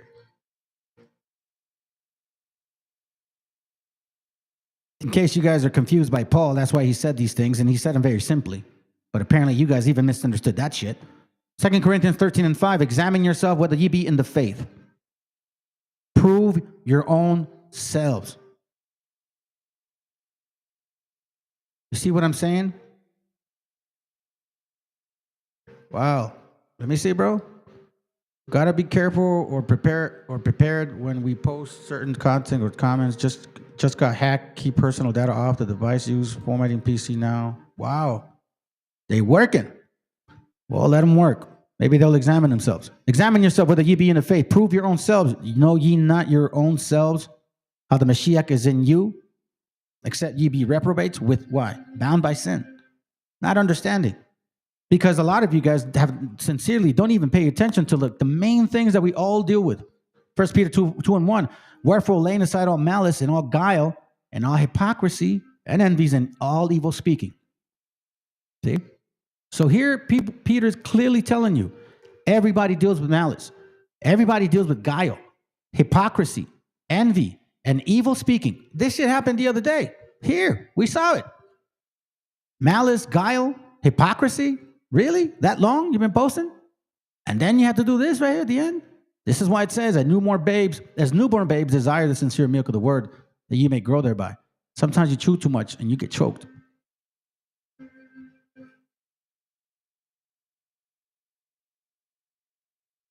Sometimes it's like that. We're almost done.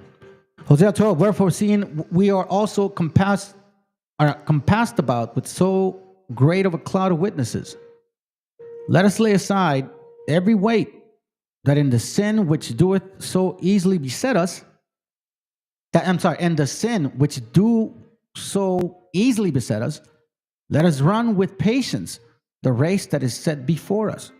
So this, it's not overnight. It's a process. Looking unto the Mashiach, the author and the finisher of our faith, who for the joy that was set before him endured the cross, despising the shame, and is set down at the right hand of the throne of God. Verse 3, for consider him that endureth such contradictions of the sinner against himself, lest ye be wearied and faint in your minds. Here, I'll read it this one, because it's a little more simpler when I was reading it with the other brother. It says, think of what he went through, how he put up with so much hatred from sinners. So do not let yourselves become discouraged and give up. For in your struggle against sin, you have not yet had to resist to the point of being killed.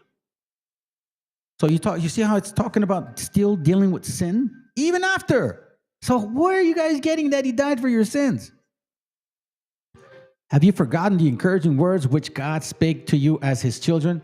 My child, pay attention when the Lord corrects you, and do not be discouraged when he rebukes you. Because the Lord corrects everyone he loves and punishes everyone he accepts as a child. Then it says, endure what you suffer as being a father's punishment. Your suffering shows that God is treating you as his children. Was there ever a child who was not punished by his father? If you're not punished, as all his children are, it means you are not real children, but bastards.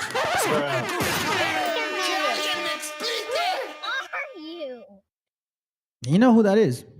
In the case of our human fathers, they punished us as we respected them. How much more then should we submit to our spiritual Father and live? Our human fathers punished us for a short time, as it seemed right to them. But God does it for our own good, so that we may share his holiness. When we are punished, it seems to us at times something to make us sad, not glad. Later, however, those who have been disciplined by punishment reap the peaceful rewards of a righteous life. Then it says, lift up your tired hands, then strengthen your trembling knees. You see this? So it's not an easy walk. Now, here is the point. Keep walking on straight paths. If you're bound by sin and your path is thorns and nettles and clods, guess what? You're not doing this. Keep walking a straight path. Like I told you guys, I have visors, man. I hear y'all, but I got visors, bro. I'm trying to kind of go this way, you know? So that the lame foot may not be disabled, but instead be healed.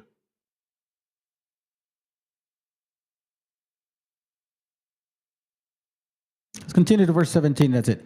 Try to be at peace with everyone and try to live a holy life because no one will see the Lord without it. It's true. If you have hatred in your heart, even for your so-called brethren, especially for him, bro, you're tripping. Guard against turning back from the grace of God. Let no one become like a bitter plant. You see? Break up that fallow ground, reap in mercy. You know, what's that? Break up the fallow ground, reap in mercy, something like that.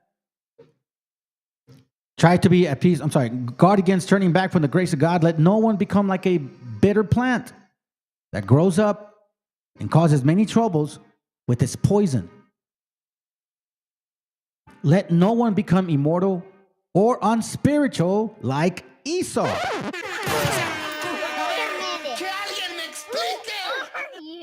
who for a morsel of meat, who for a single meal sold his right as his older brother. And then he complained.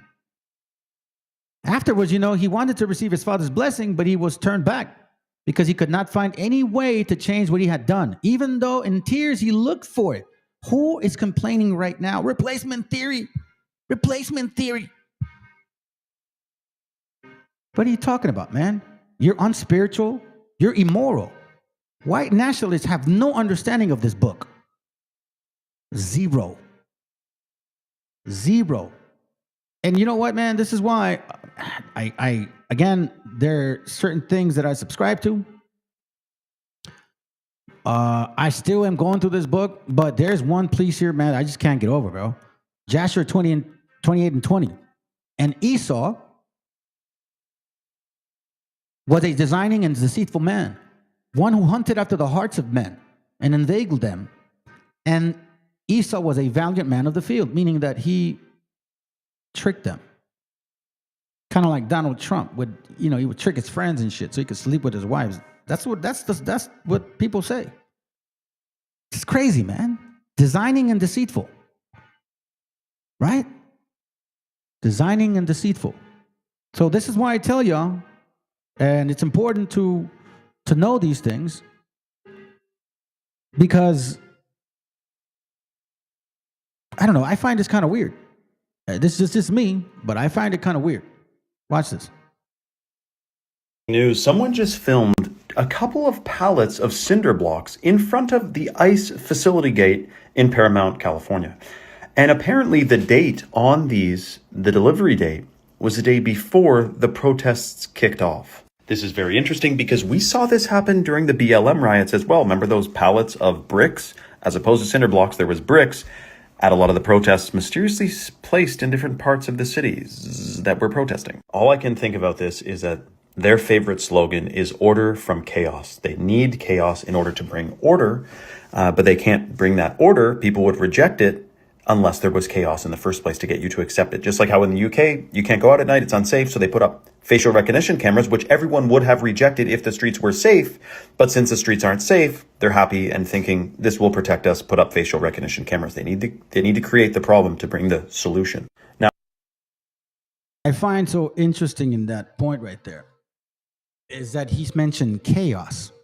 You guys understand now? Odin, Woden, Wotan, Valhalla was also known as Kaz. You spell it K-A-U-Z, cows, or chaos. And Kaz or chaos is the deity of the Edomites. How else will you be able to rule? Because I really honestly, I don't know, man. I don't know. It's crazy. Give me a second. Let me see if I got this one. I think I'm going to play this one. Yep, this is it. You're in LA right now or anywhere else protesting ICE and violently attacking cops. I hope you do something really stupid and you get to meet Jesus today. That's how I feel. Fuck you. This same dude wishing an unjust demise on fellow citizens for attacking police is a proud fucking January 6er. You cannot make this shit up. people, and I use that term as loosely as fucking possible here, like this gentleman with the We the People t-shirt and the 3%ers and the 1776 tattoos, cannot possibly conceive of the irony, nor do they know what that word means, of somebody like that cheering on a police state as they fire rubber bullets and tear gas at unarmed fucking civilians exercising their First Amendment right. If you own more than one "Don't Tread on Me" flag and you think that the government sending in its fucking military to police its citizens is a good idea, you have fully lost the fucking plot, man. I know this probably won't reach him or you if you disagree with me, but I want you to hear me when I say this. When they come knocking at your door, I want you to remember who you were cheering for.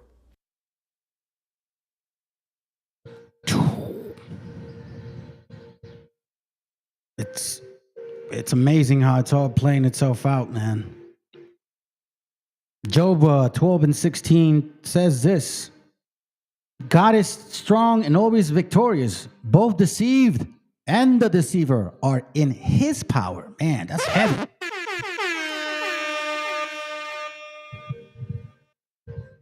This is another reason why it said this right here. Matthew 24 talks about this. Matthew 24:4, it says, and the Mashiach answered and said unto them, take heed that no man deceive you, for many shall come in my name, saying, I am the Messiah, and shall deceive many. We've actually heard people say that. Some of these camps call themselves like John and Paul and King David and shit. Like, seriously. I'm not lying. The Pope at the Christian like Catholics, I guess, right? Doesn't he call himself the Vicar? The Jesus of the world? For many shall come in my name, saying, I am Christ, and shall deceive many. And ye shall hear of wars and rumors of wars. See that ye be not troubled, for all these things must come to pass. But the end is not yet. This is why it talks about the fig leaf. For the nations shall rise against nations, kingdom against kingdom. We're seeing what's going on in the Middle East. We're talking, man, there's like 4 countries ready to pounce at each other. We know what's going on in Ukraine and in Russia. I would have not really even brought this up today, but after what I've been seeing, and I follow history, woe unto you, man, if you're bound with sins. For nations shall rise against nations, and kingdom against kingdom, and there shall be famines and pestilence and earthquakes in diverse places. All these are the beginning of sorrow. See? What's going on right now? We see it. California National Guard is here. Pointing at us? I think so. Well, it seems like there's a lot more media presence today. We got community organizers, we have teachers, we got moms and dads out here as well.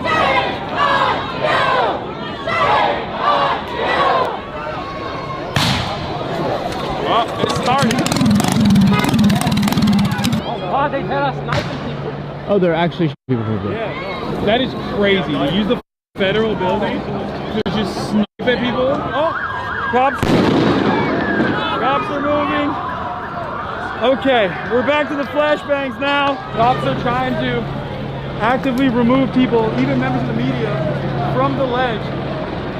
All of those units that were waiting back there on the front line where we were at have pushed in past the point of the federal building. Then also up top on the roof, you have, well, they're looking right at us with binoculars. Okay. Okay. They're gonna this is not oh, they're fired. For everybody that's watching at home, the protests have been incredibly peaceful. No issues whatsoever. Mostly just demonstrating in front of cops as they set up police lines. And then sporadic bouts of violence whenever cops decide it's time to mobilize. See? Then it says, then shall they deliver you up, Matthew 24:9, then shall they deliver you up to be afflicted. What's going on? They're doing this in the federal detention centers. And shall kill you. And ye shall be hated of all nations for my name's sake. Remember I taught you guys the word in Guido? means anointed, which is Meshiach, anointed, for the purpose, for a reason, for a purpose and for a reason.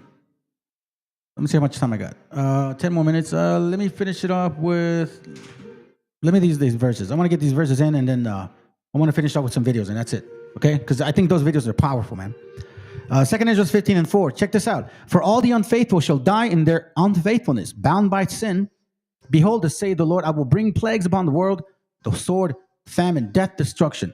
For wickedness had exceedingly polluted the whole earth, and their hurtful works are fulfilled. Well, we're seeing this a lot going on here. Polluted the whole earth. Therefore, say the Lord. And again, we're talking about what? Let me see. I'm trying to rephrase it. Let me see the scriptures. Let me just go to it. Let me just go to it real quick. Let me just go to it. Romans 7, verse 9. It says here. Where are we at? We go.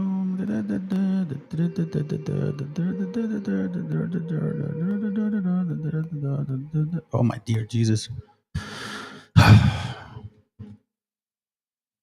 Trying to hurry up, and I forgot where I was going on. Give me a second, family.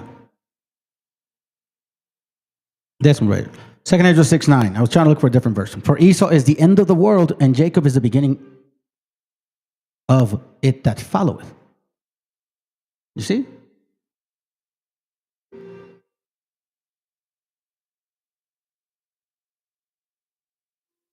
See what I mean? So check this out. Let me go back to it real quick. 2 Ezra 15. We're almost done. Sorry, 2 Ezra 15, my bad. 2 Ezra 15, 4.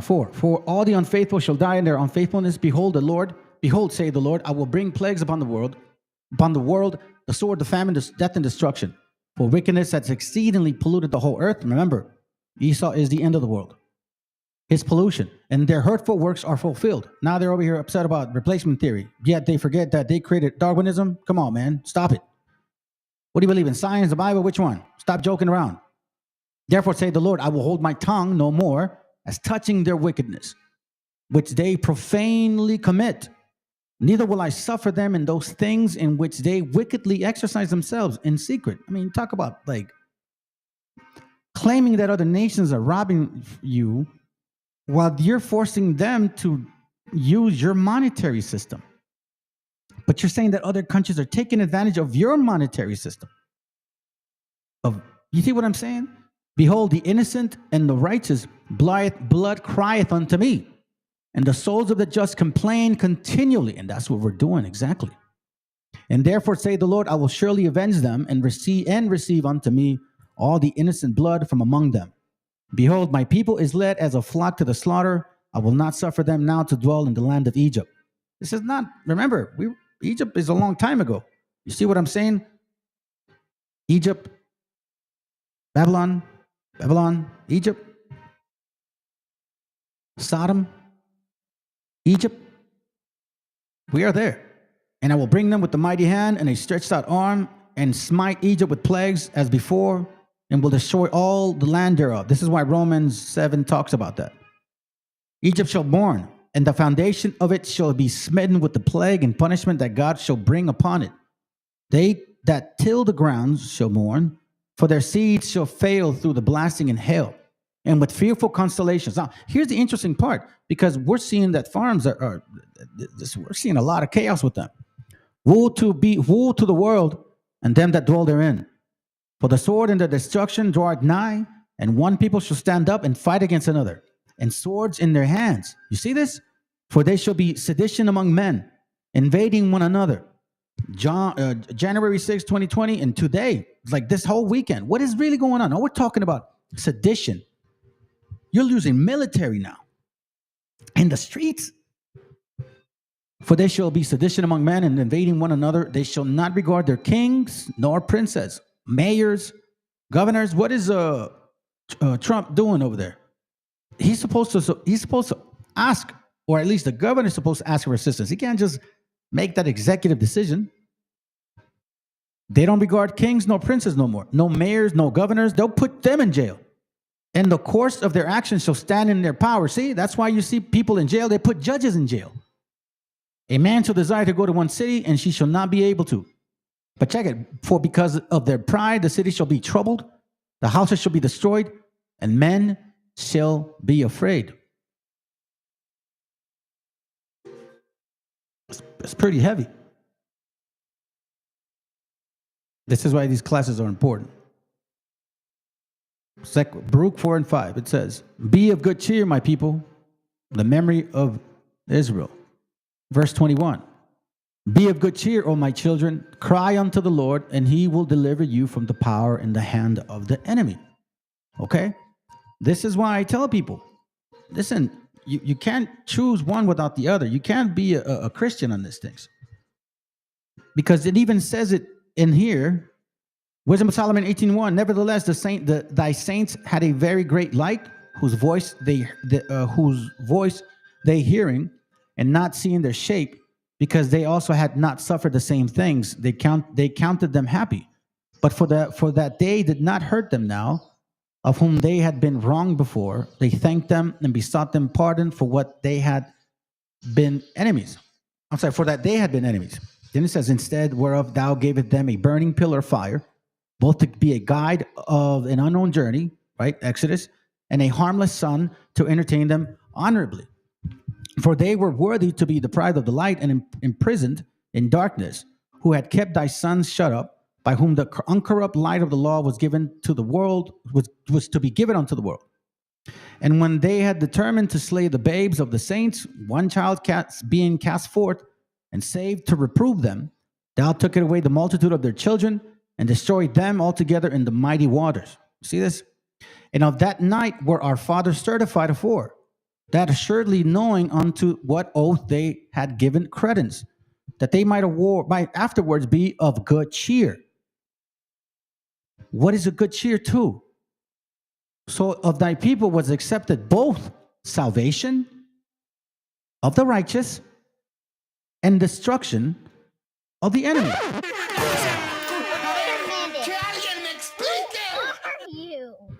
That's why he talks about right there, be of good cheer. You can't pick and choose what doesn't feel good. Baruch 4:25, my children, suffer patiently the wrath that has come upon you from God.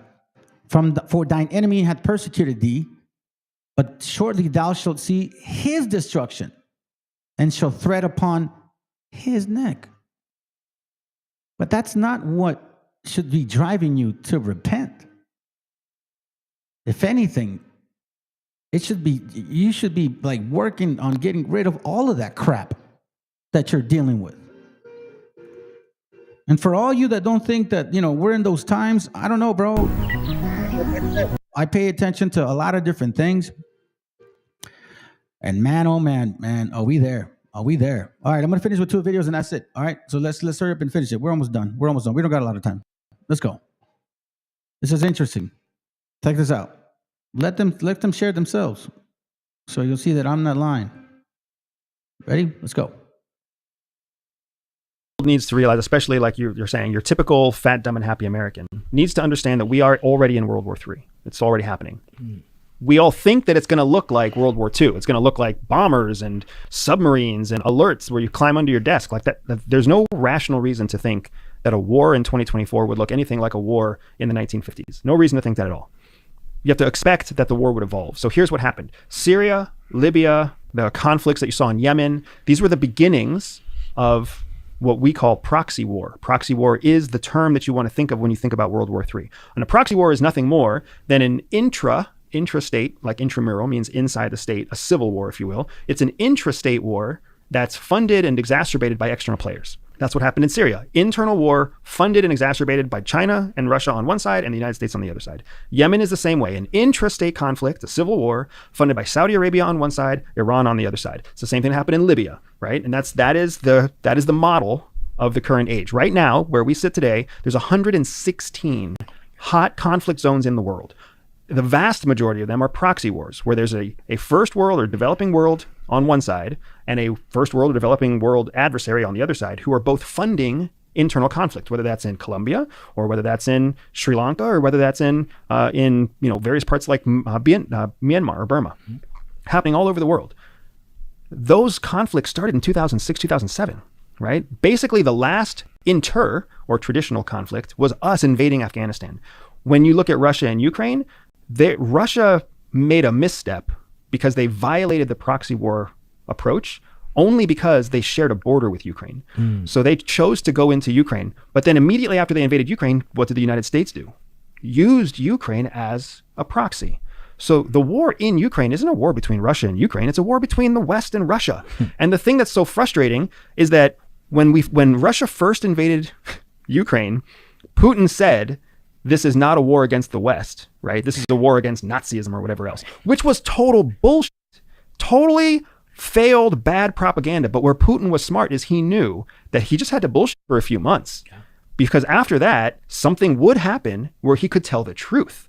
And that's why within 3 months, when Ukraine was using American weapons to fight on Ukrainian soil, and when Ukraine was using British weapons and Poles were teaching them, like, now it became very much a Western effort to contain Russia. And then that's when Putin changed, what is this war? And he changed it to, this is a war against the West. Well, now this guy who was a liar is telling the truth. And that's hard. It's hard to be a Western person and look at the conflict in Ukraine and not be like, how Putin's got a point. Putin's telling the truth sometimes. Right, there's a grain of truth, which makes it ambiguous. Which makes it even worse, because now he can hide the lies even more effectively behind that grain of truth.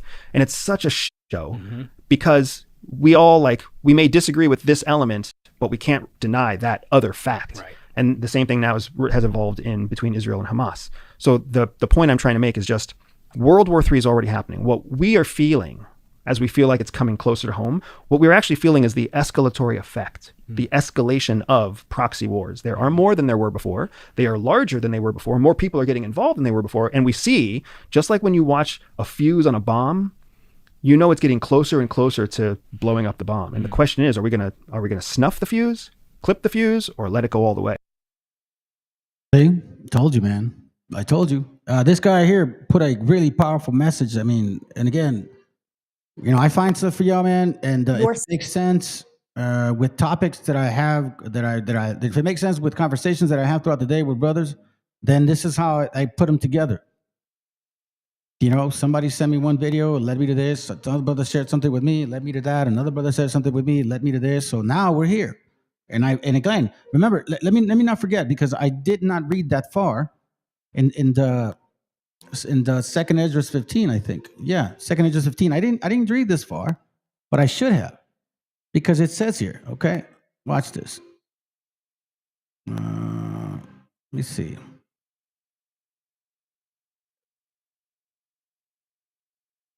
Oh, here it goes. Okay, let me start reading here. Okay. Verse 21, like as they do yet this day unto my chosen, so will I do also, and recompense in their bosom. You see that? So lead into captivity, go into captivity. Kill with the sword, you will be killed that way as well. That's what the Bible's talking about. My right hand shall not spare the sinners. See, you guys say God loves the sinner but hates the sin. No, my right hand shall not spare the sinners. And my sword shall not seize over them that shed innocent blood upon the earth. We've seen Esau in action. The fire is gone forth from his wrath and hath consumed the foundation of the earth, and the sinners, like the straw that is kindled. This is what I'm talking about, like the straw that is kindled. Remember, if you're full of thorns and nettles and bushes, you were going to be the first ones burned. Woe to them that sin. Oh, damn, it keeps saying it. And kept not my commandments, not just 10 dummies. I will not spare them. And even if you only kept 10, you don't even know what that means. You have so much hate claiming to be white nationalist Christmas Christians. This is not your book. It never was. Though you begged for it again, but you gave that up a long time ago. Yet you blamed other people for your mistakes. I will not spare them. Go your way, ye children, from the power defiled not my sanctuary. For the Lord knoweth all them that sin against him, and therefore delivereth he them unto the death and destruction. For now are the plagues coming upon the whole earth, and ye shall remain in them. For God shall not deliver you, because ye have sinned against him, bound by sin. Behold, a horrible vision, and the appearance thereof from the east. Okay, we talked about the east. He was talking about the east, right? Well, the nations of the dragons of Arabia shall come out with many chariots, and the multitude of them that shall be carried as the wind upon the earth, that all they which hear them may fear and tremble. Also the Carmenians, raging in wrath, shall go forth as the wild boar of the wood, and great power shall they come. And great power shall they come and join battle with them, and all waste a portion, and shall waste a portion of the land of the Assyrians. Now here's where it gets interesting. And then shall the dragons have the upper hand, remembering their nature, if they shall turn themselves, conspiring together in one great power to persecute them. So we see now the beginning of WW3. And he basically said it. And so will this guy too. Hope you guys enjoyed the video. After this, I'm done. I'll play some songs and I'm out. Shalom, Huta, I'll have you here. Good evening, good night, good morning. All right? Thank you for your support, fam. Please share and like as well. It's all bullshit that they say, oh, we're going to have a big party. They know what's in there. You can't believe a damn thing they ever say. And that guy, Saddam Hussein, has weapons of mass destruction. All right? Lie after lie after lie. So here's what I think might happen with gold in Fort Knox. The United States debt is about $37 trillion. When you put the real debt into it, Social Security, all this stuff they have to pay out, it's about $220 trillion. They're going to make up some bullshit. We got more gold than we ever thought we had. And we're going to raise the price of gold so they cover their debt. And I'll tell you a true story. When I was a kid, I'm about 17 years old, my father, may rest in peace, he said to me, you know, son, he said, when I was dating your mother back in 1933, I go over to your grandfather's house and he's packing up all his gold. And I said to him, Pop, what are you doing packing up all that gold? He said, the president of the United States, Franklin Roosevelt, wants us to turn in the gold. We have to turn in the gold. I am a true American. How dare you tell me not to turn it in? My grandfather turned in all the gold like most Americans did. When the scum... Do you want to know where to invest $1,000 right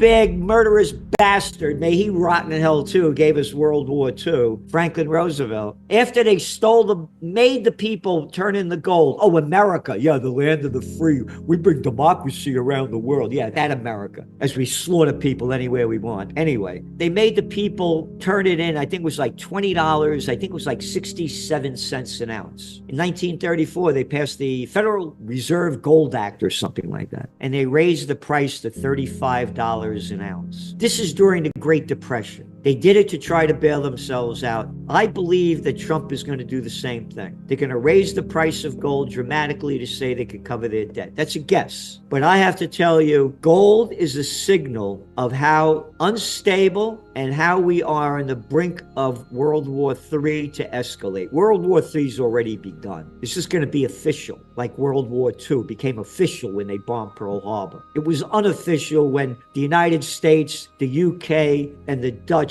put sanctions on Japan and cut off 3/4 of their global trade. This is before they bombed Pearl Harbor. And 88% of their imported oil. They only import 100%. Can't understand why they bombed Pearl Harbor. And then we have to watch out what's going on in Ukraine, because I believe that Ukraine is going to do everything they can to escalate this war to get more support.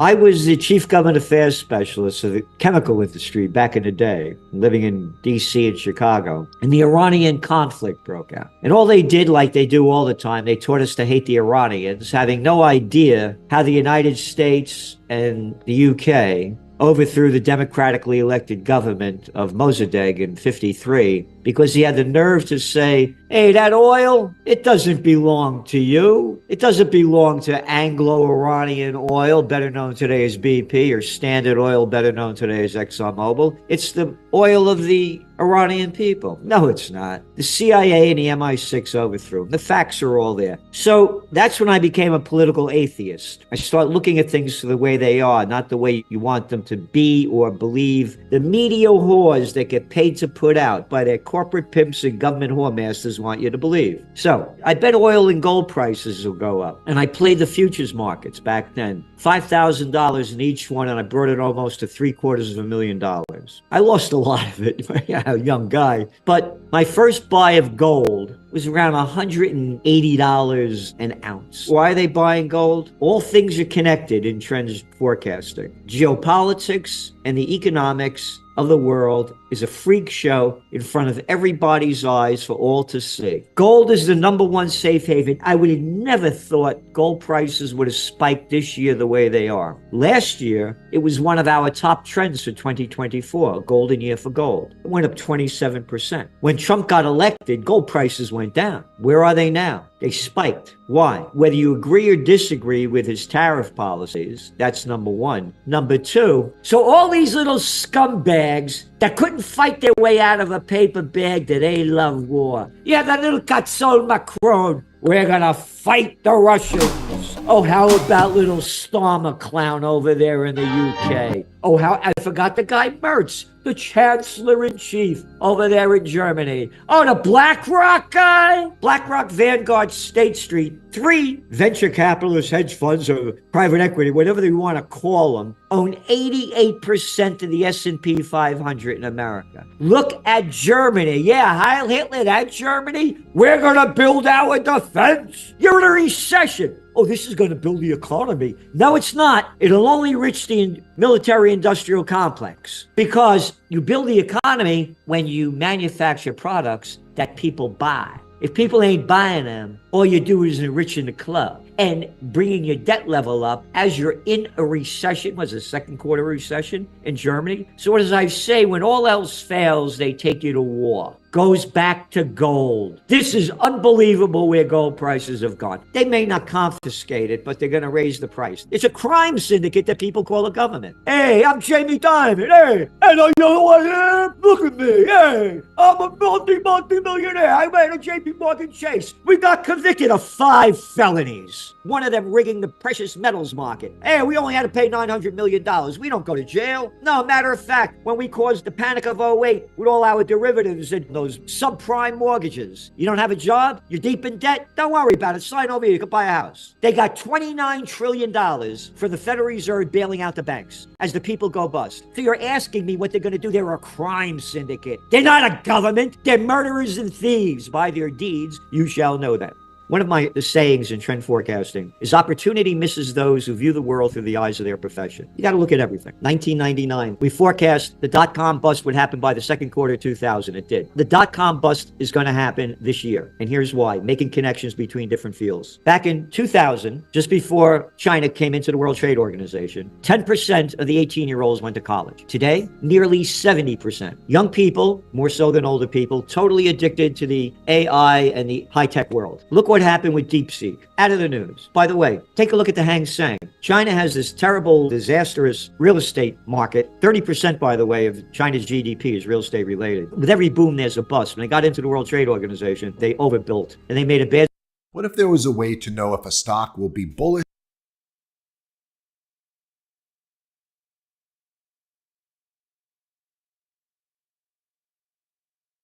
Three years of zero COVID policy that destroyed the lives and livelihoods of hundreds of millions. So now markets are way up because of AI. China's going to lead the world in AI. They got all these young people that are totally addicted to this stuff, and they got the brain power. They're all going to college, and this is what they're into. So go back to the end of January this year and look where the NASDAQ has gone since then. It's in correction territory. NVIDIA, in one day, they lost 17% value of their stock when DeepSeek hit. Trends are born, they grow, they mature, reach old age, and die. The AI trend has just been born, 2022. You don't invest all your money in the first automobile company that invented the automobile in 1886. And that's what everybody did. They invested in all these IPOs, all these companies that are in the AI world, but it's at the beginning of the trend. Now you go back to DeepSeek. No, you don't need all these big power plants that you're building to make chips happen. They way over invested in this. So we're going to see a dot-com bust. The Middle East is too small, and it's a gang over there in the Saudi Arabia. I mean, you know, what did they invent? But the king of England. If they were Italian, they'd call them a mafia, all right? What's this king crap? What am I, still in kindergarten? All they're interested in making money. They don't have the population nor the natural and human resources to make it happen. China does. And they have the human and natural resources that they need to be self-sustaining and self-sufficient. They don't need Gucci anymore. They don't want Starbucks. They don't need McDonald's. They don't need any of this stuff. They want made in China. They keep doing business with themselves, and it keeps the economy going. That's what it used to to be before globalization. In America, we had factories all over. I'm in a place called Kingston, New York. There were factories all over the place. Shirt factory, Syracuse, China, Syracuse, New York. We had manufacturing all over. You had a strong middle class. So that's what we see happening. That globalization is going to be coming to an end in a lot of ways. They're only going to be importing things that they need. But again, to me, it's stupid to put sanctions, like, for example, Trump spewing out crap. We're going to put these 200% or whatever sanctions on French champagne. It's not a competition. So there's going to be more self-sufficient and self-sustaining countries. Look, facts are there. Let's go back to the beginning of the Ukraine war in February 2022. Biden puts sanctions on Russia. Putin's going to pay the price. No, he's not. Russia has all the human and natural resources they need to be self-sufficient. All those companies that pulled out of Russia, Russians took over. Hey, the Russians' economy went up. They went down the first year, but as Europe's went down, Russia's economy went up. So that's what you're going to see a lot of. And China's going to become more and more self-sufficient. America's finished. I'm heartbroken to see what's happened to this country. It's a shit show. The way the people look, obesity everywhere, streets are all potholes everywhere, homeless all over the streets. I'm a New York City guy. I'm born in the Bronx. Breaks my heart to see what's happened to this country. So no, America's had its day.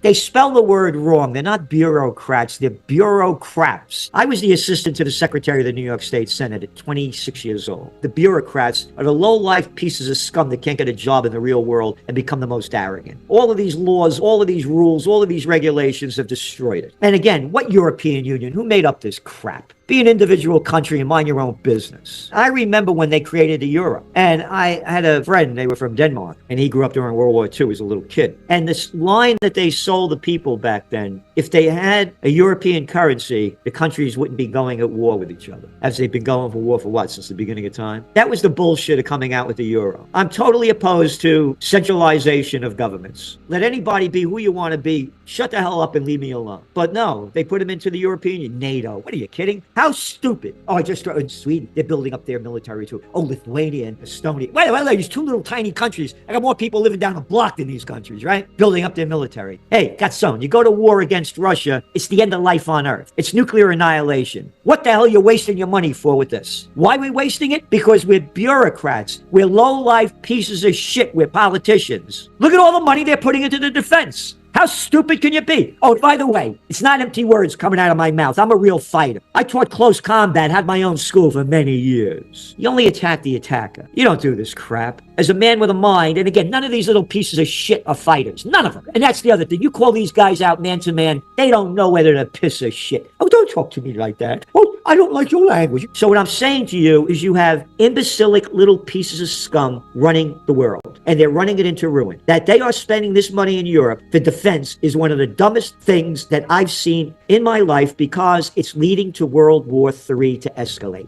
You have about $2 trillion worth of loans coming due this year and next year. Depending on whose numbers, by the way, almost up to $4 trillion in the U.S. When they force people to stay home, your office vacancy rate, 20% in the large cities. Your office occupancy rate is about 52%. The leases are coming due now after 5 years, and they're not renewing them like they were. They're taking less office space. There's going to be massive defaults on these office buildings. Last year, Midtown Manhattan, 50th Street, Sports Illustrated used to be there. A building that sold for I think it was about $20 million in 2006, went up for auction, $8.5 million they sold it for. These buildings are non-convertible to apartments, big empty spaces. They're worthless. There's going to be defaults, and it's going to bring back down a lot of the banking system. Nobody's talking about this. The facts are there. And now you're looking at U.S. consumer confidence. You're looking at more and more failures. Every week in the Trends Journal, we put how many jobs are being lost in the real numbers and how many businesses are going out of business. A thing called Walgreens. They bought Boots over there in the UK. As a matter of fact, I did work for Boots back in the late 1990s, early 2000s. And they didn't listen to me what I told them to do, and then they ended up getting out. I told them to stop when you walk in. This is a drugstore. Don't have candy and potato chips and all this little crap when you're walking in. I said, lift the level up. But again, Walgreens just closed 500 stores in the United States this week. Even Walmart is closing stores. So a bad situation is going to become very worse. Again, when the dot-com bust hits, the people on Main Street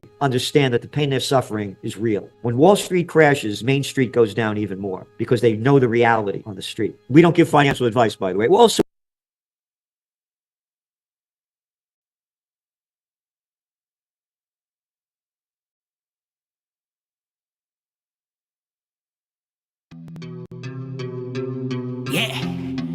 Oye, es nada más y nada menos que el motherfucker Blasi Mike de Plaza de Kings.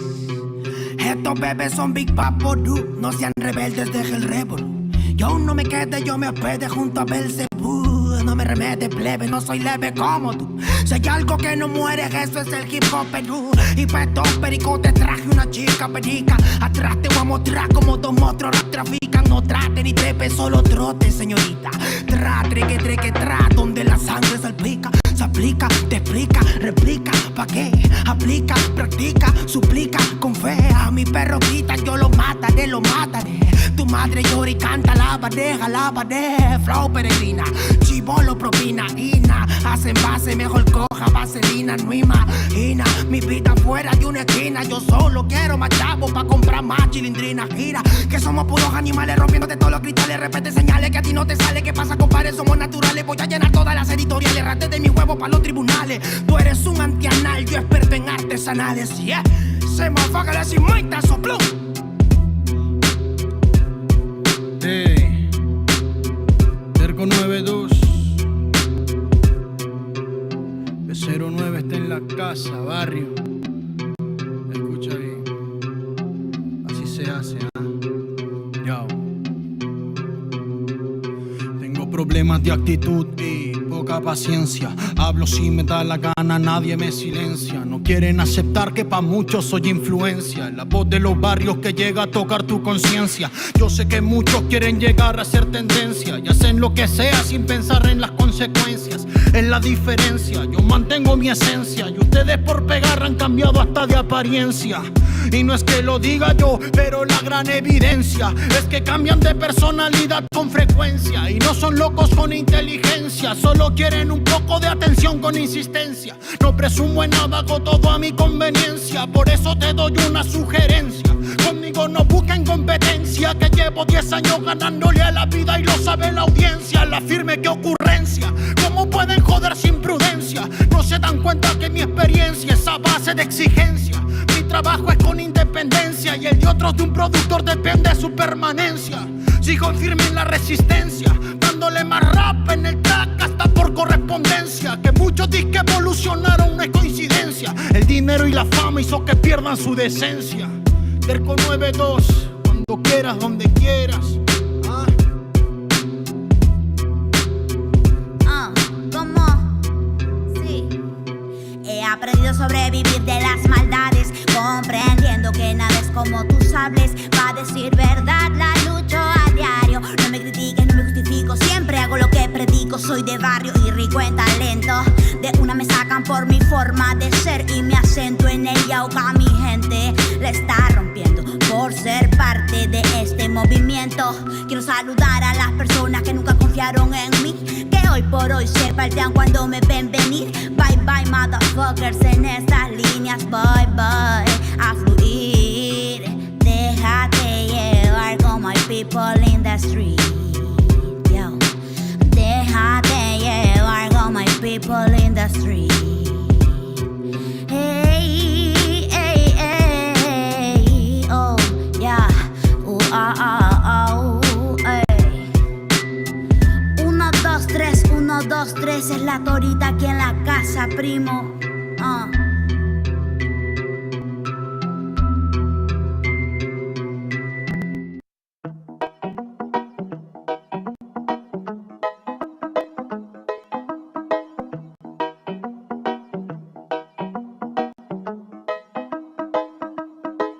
Quiero pensar, pero no puedo, no. El ruido en la ciudad está consumiendo, Quieren pensar, sin ni siquiera estar al mando. Tanta publicidad subliminal te está matando. Les cuesta decidir por sí mismos cuál es su mando.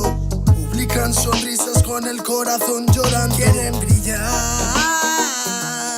pero sin tener que valerse de tener sus ideas propias. Los veo a todos igual, solo son la réplica de la imitación de una triste copia. Obedece, la vida es un suspiro y envejeces. Te dejas distraer por estupideces y pierdes el eje. Te duele por dentro, entonces te creces, pero aceptas mucho menos de lo que mereces. ¿Y quién te ha dicho a ti que no puedes pensar sobre lo que le di, sobre cómo actuar? Lucha para ser feliz sin a nadie dañar y solo así podrás brillar. ¿Y quién te ha dicho a ti que no puedes pensar sobre lo que decir, sobre cómo actuar? Lucha por ser feliz sin a nadie dañar y solo así podrás brillar. Conserva tu juicio y tu intuición, más activos que el que lucha por lo suyo y no se rinde. Yo ya sé bien cuál es mi misión, y es contarte que el mal por su propio pie pronto se extingue. No caigas bajo su control, pues por la televisión es normal que mal lo pinte. Tú mantente firme en conexión con la fuente de creación, vivirás siempre de fin de. Dios abre los ojos, dime lo que ves. A tus propios hijos matándose por billetes. Niños mueren cada 2 por 3. Pa' unos es bendición, con otros por su causa pequen. Y yo que intento ser un ser crístico, voy bendiciendo hasta los diablos. Piensan que es cierto el mensaje típico. Dicen que invento lo del engaño, y mientras lucho contra mis errores, demonios escucho, me ofrecen soluciones. Pero sé que hay un ángel que quiere que mejore. Me dice haz un trabajo interno antes de que lo ignores, antes que otra vez llores y se llenen los mares de pena y de dolores, ya que en mi mente no caben. La paz no va en un sobre, somos algo importante. Nunca te revelaste y por eso no lo sabes. ¿Y quién te ha dicho a ti que no puedes pensar sobre lo que decir, sobre cómo actuar? Lucha por ser feliz sin a nadie dañar y solo así podrás brillar. ¿Y quién te ha dicho a ti que no puedes pensar sobre lo que decir, sobre cómo actuar? Lucha por ser feliz sin a nadie dañar y solo así podrás brillar. Me desperté tan cansado, me sentía mal herido de todo lo que he pasado. No me quita lo aprendido, por dentro me he perdonado, pero casi no me olvido. Oh. Me desperté tan cansado, me sentía mal herido de todo lo que he pasado. No me quita lo aprendido, por dentro me he perdonado, pero casi no me olvido, no, no. Todos repiten lo que dice el referente, discursos vacíos lejos de ser coherentes. De lo que no sabes será mejor que no inventes, que investigues y no te dejes lavar la mente. ¿Y quién te ha dicho a ti que no puedes pensar sobre lo que decir, sobre cómo actuar? Lucha por ser feliz sin a nadie dañar y solo así podrás brillar. ¿Y quién te ha dicho a ti que no puedes pensar sobre lo que decir, sobre cómo actuar?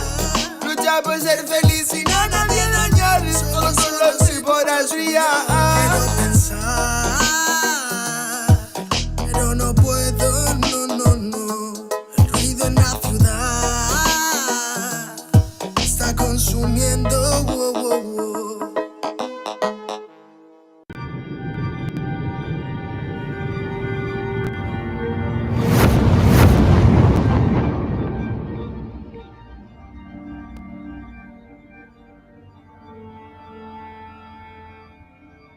Ical, hijo, abre los ojos.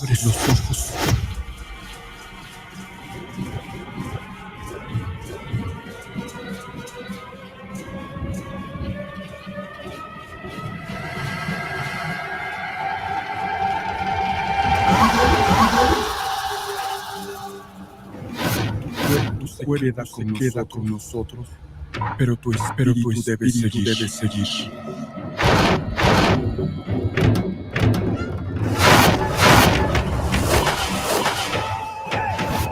Busca la luz. Aléjate de las sombras.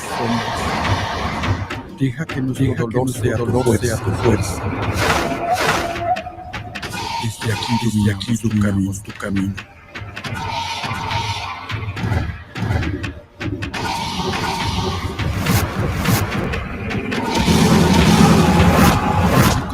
Como nosotros antes tan pena la muerte.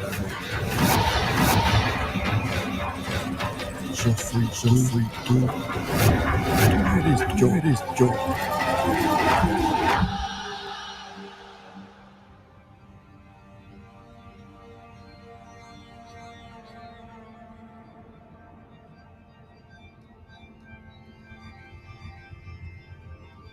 La muerte que hoy nos separa, mañana volverá a unirnos. Eres libre, hijo.